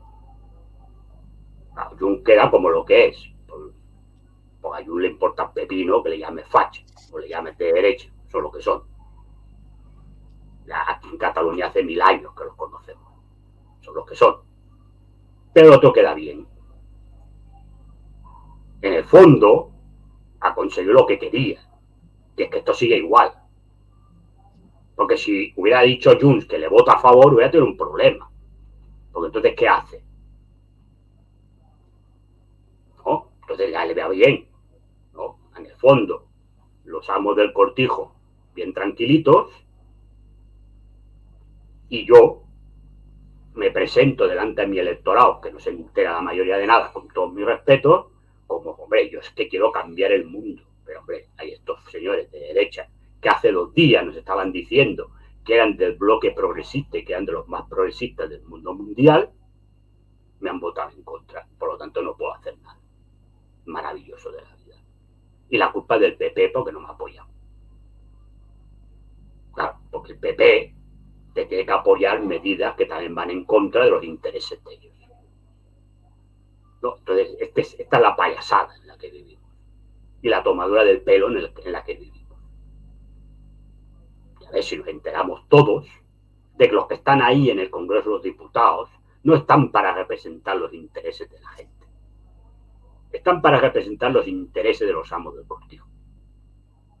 Y entonces hacen estas pantomimas, que es el gran teatro del mundo que escribió Calderón de la Barca, para engañar a la gente. Pero en el fondo ya le viene bien a este gobierno que Junts haya votado en contra.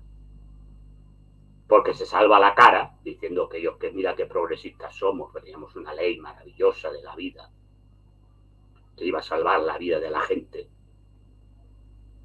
Y luego, este me ha votado en contra. Pero en el fondo, ya está.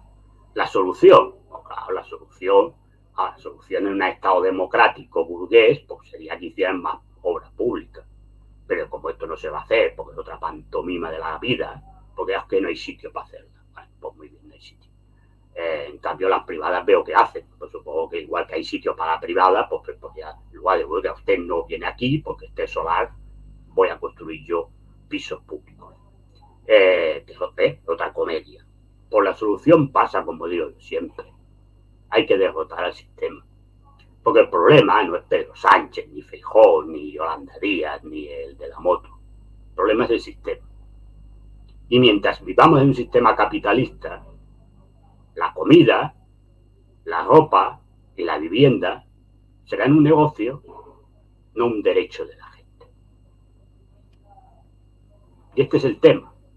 Y a partir de ahí, pues bueno, pues que cada uno decida lo que quiera decidir de la vida. Pero esto no es lo que estamos. Y no va a haber solución dentro de la democracia burguesa al problema de la vivienda. Porque no pasa aquí en España, pasa en todos los lados. Y si pasa en todos los sitios, es porque el problema es del sistema. No de que aquí tengamos unos políticos que son más inútiles que en otros sitios. Y cuando dice hay tope de alquiler en Viena y en Berlín, pues toman el pelo a la gente. Eso de hace años. Vayan ustedes a Berlín a ver si encuentran un piso de alquiler. Y a ver a qué precio está. ¿Y por qué no sacan las manifestaciones de la gente en Berlín quejándose del precio de los pisos? ¿Por qué no lo sacan? Porque no conviene. Porque hay que venir con la moto de que vamos a hacer lo mismo que Berlín, que ha topado los alquileres.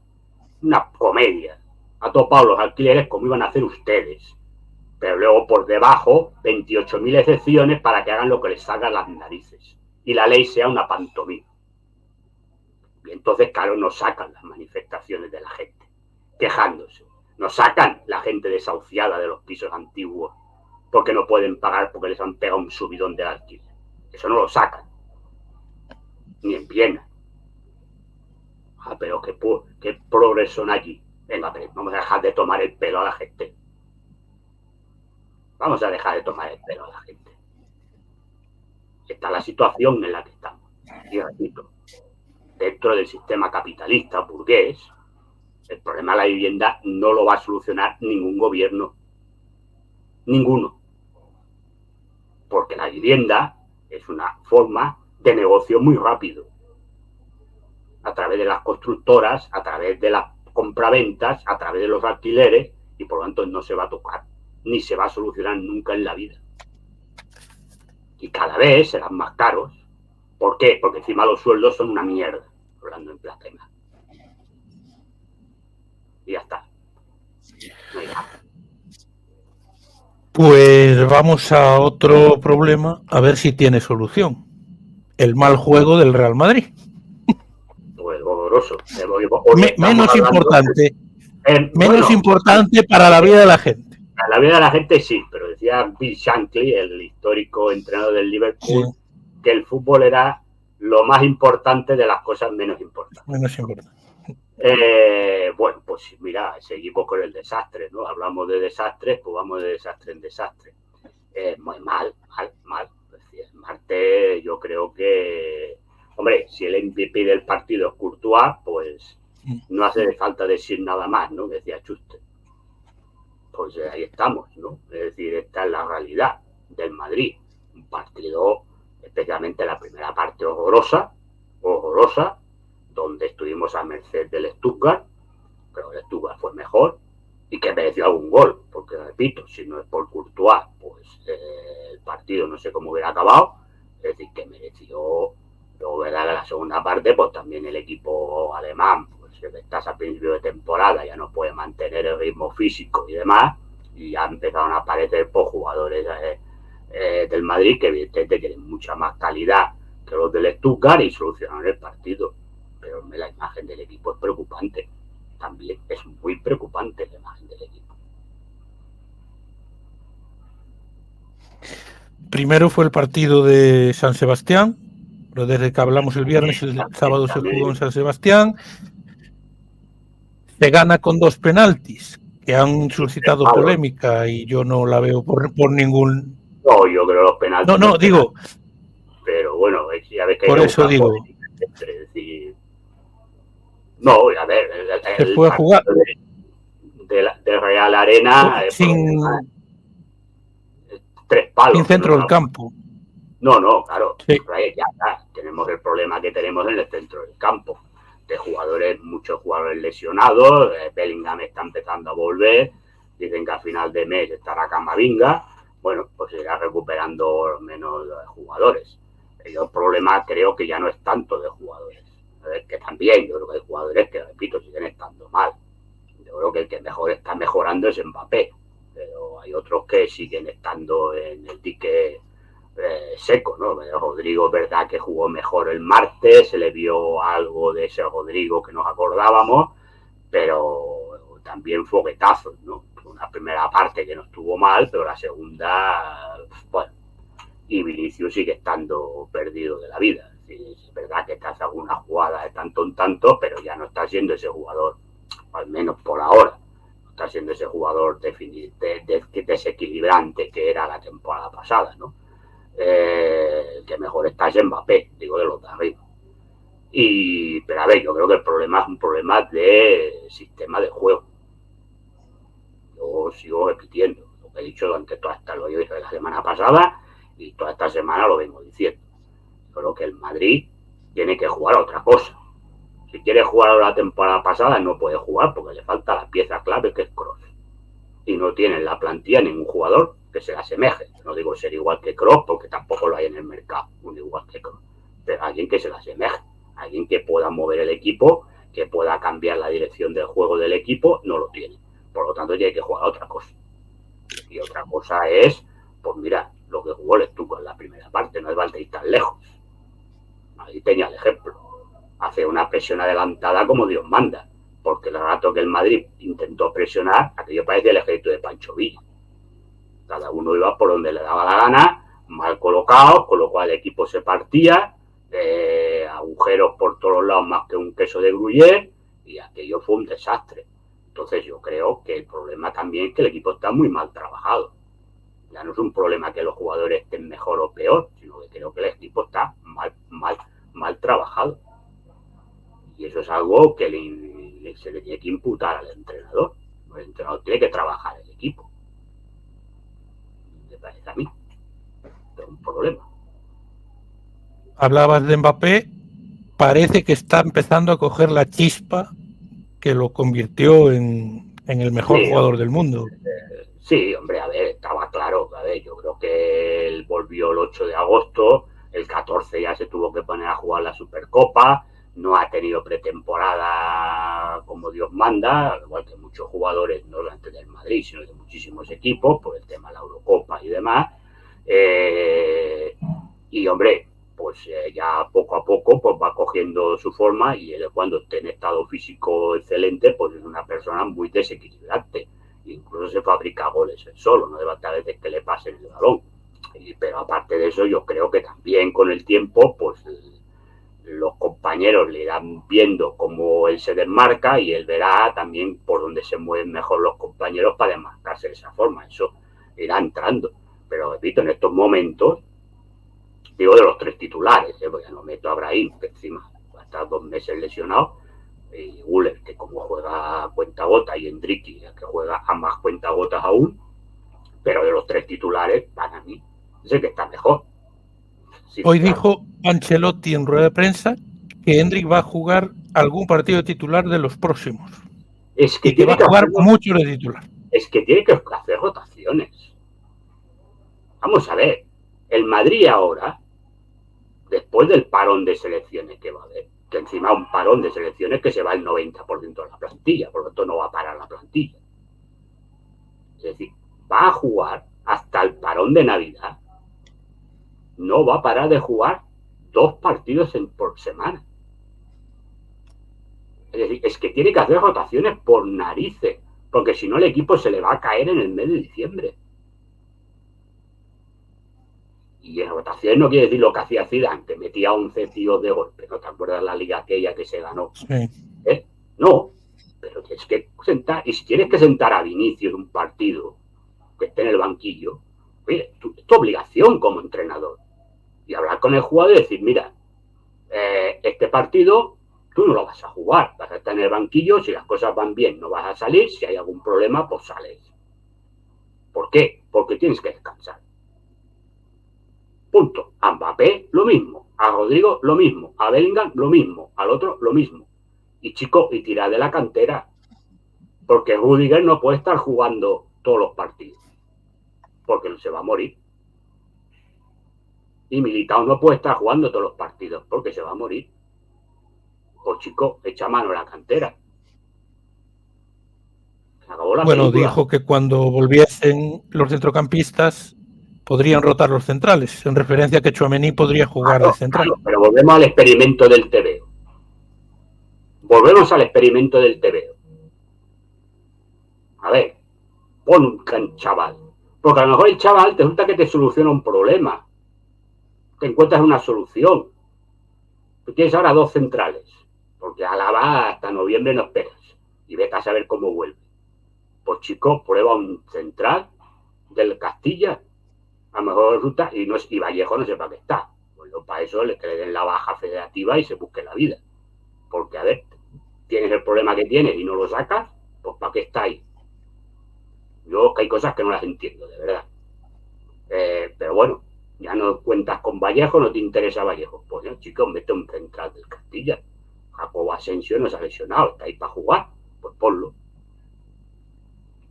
Oye, pues igual te soluciona un problema. Resulta que descubres ahí un central que te puede solucionar el problema para determinados partidos. Y le puedes dar descanso a Militao o a Rudiger. Porque Militao ya te ha dado el susto. Pues igual te cae Rudiger. Claro, es que estamos Rudiger con ya no fue con Alemania por la artrosis en la rodilla. Claro, pactó con Nagelsmann para dar esta, pero el siguiente parón vamos a ver si no va. Claro, entonces, porque no va a pactar con Nagelsmann no ir solamente hasta la fase final. Supongo que habrá pactado ahora.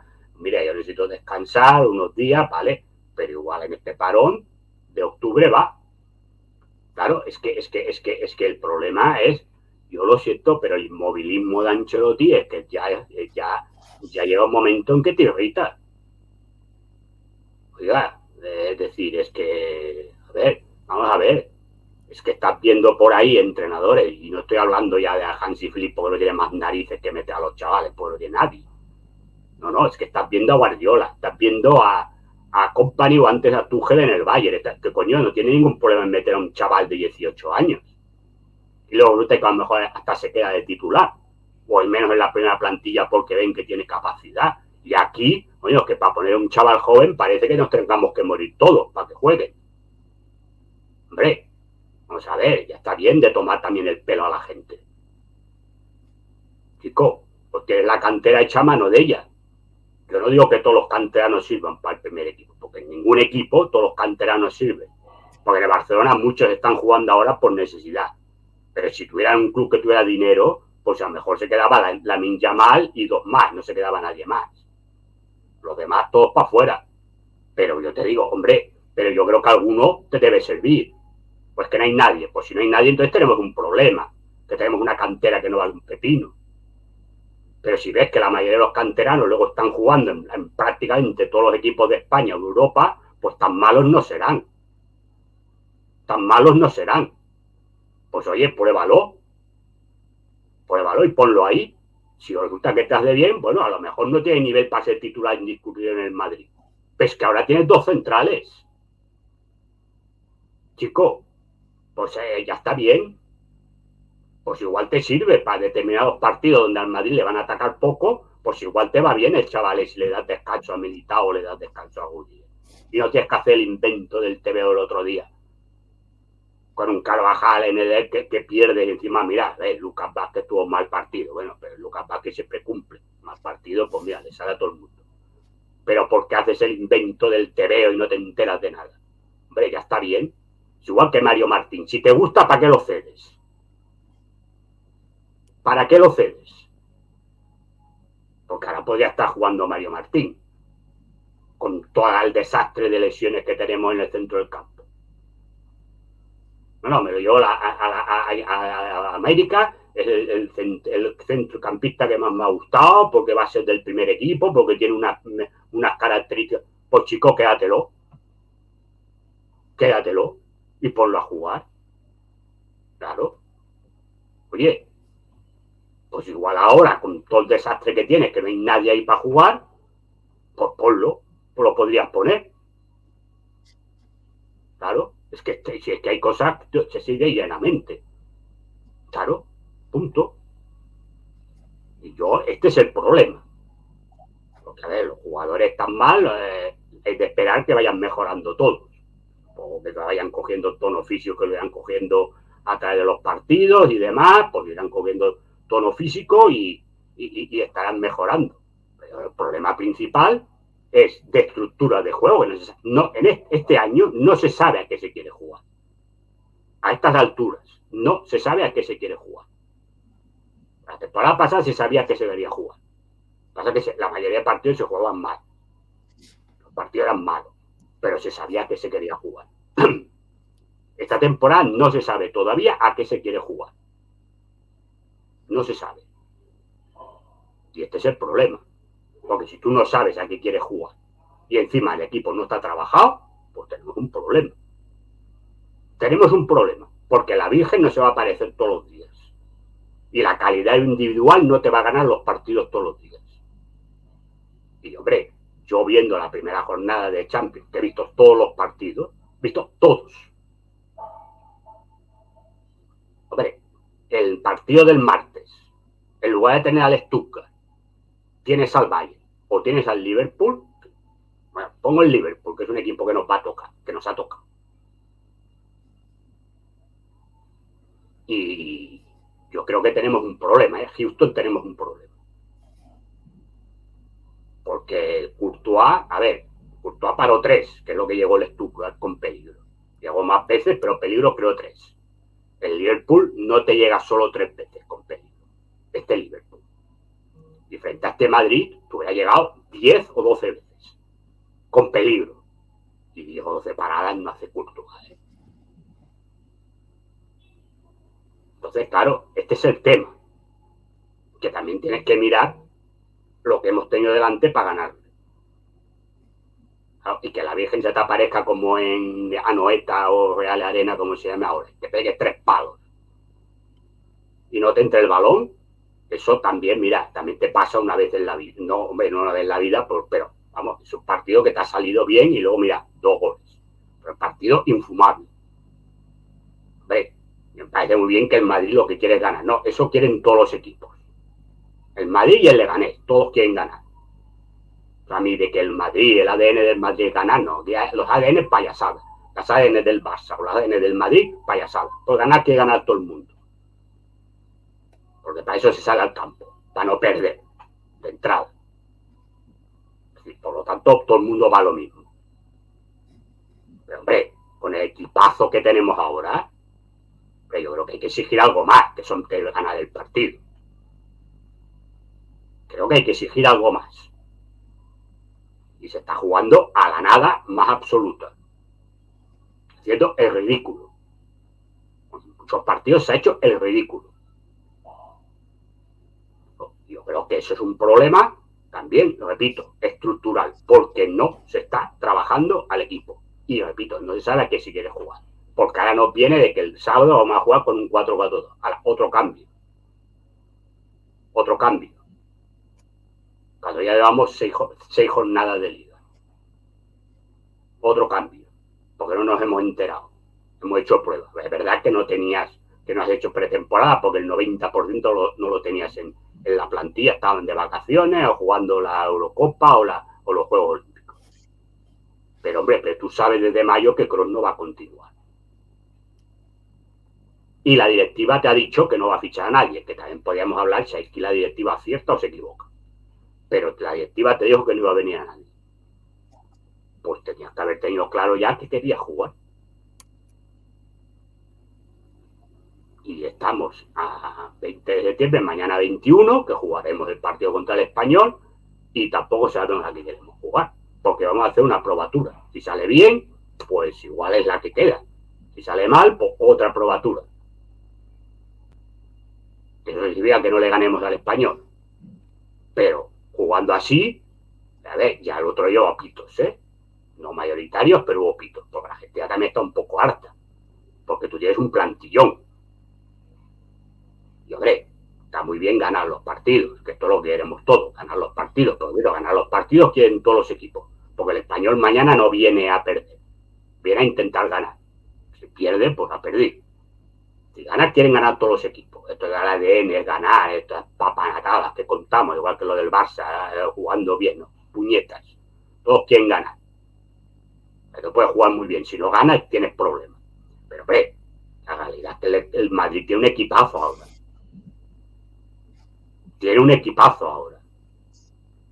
Pues lo normal es que, hombre, algo se juegue, ¿no?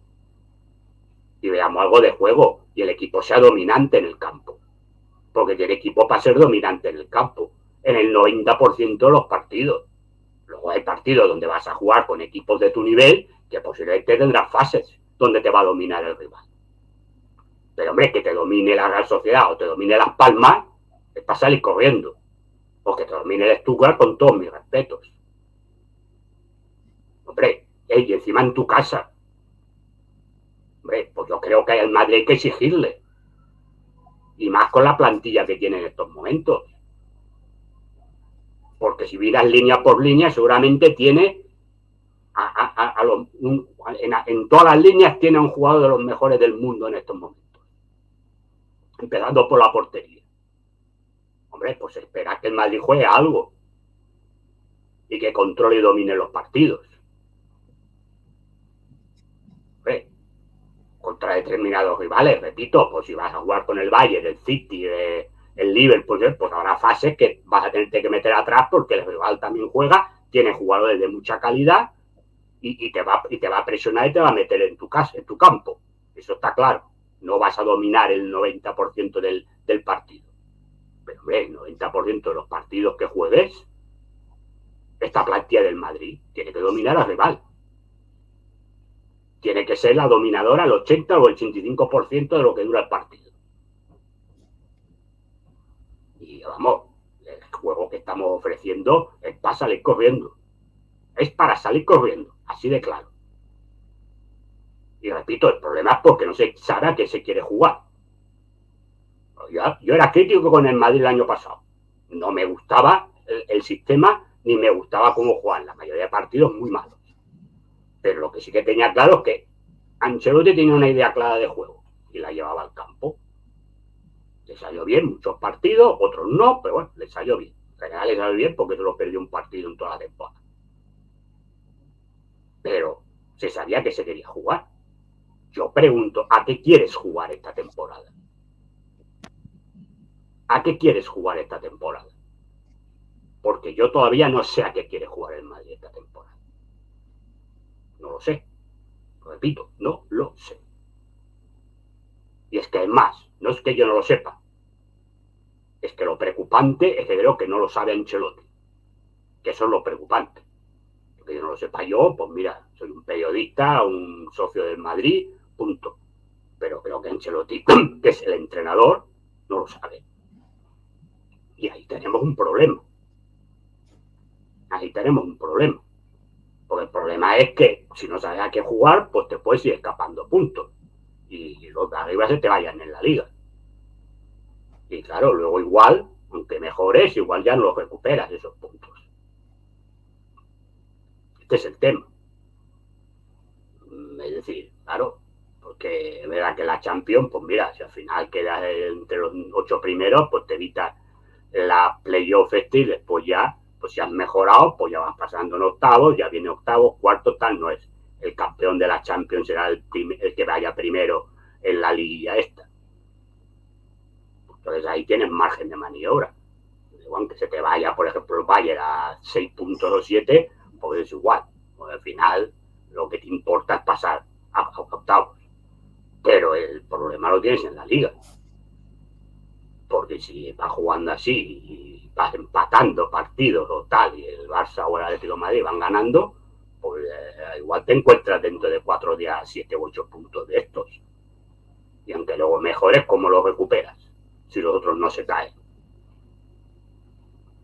Pues ya no dependes de ti, dependes del otro. Si el otro no pierde, pues adiós liga.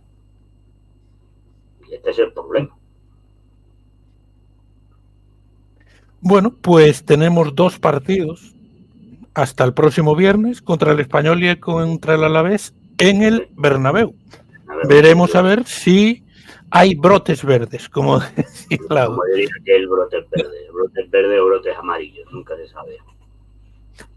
Bueno, pues José Miguel, un fuerte abrazo para todos los que nos han visto ahora y nos verán después. Y hasta la próxima semana. Hasta luego. Un fuerte abrazo a todos. Te iba a decir, Pablo,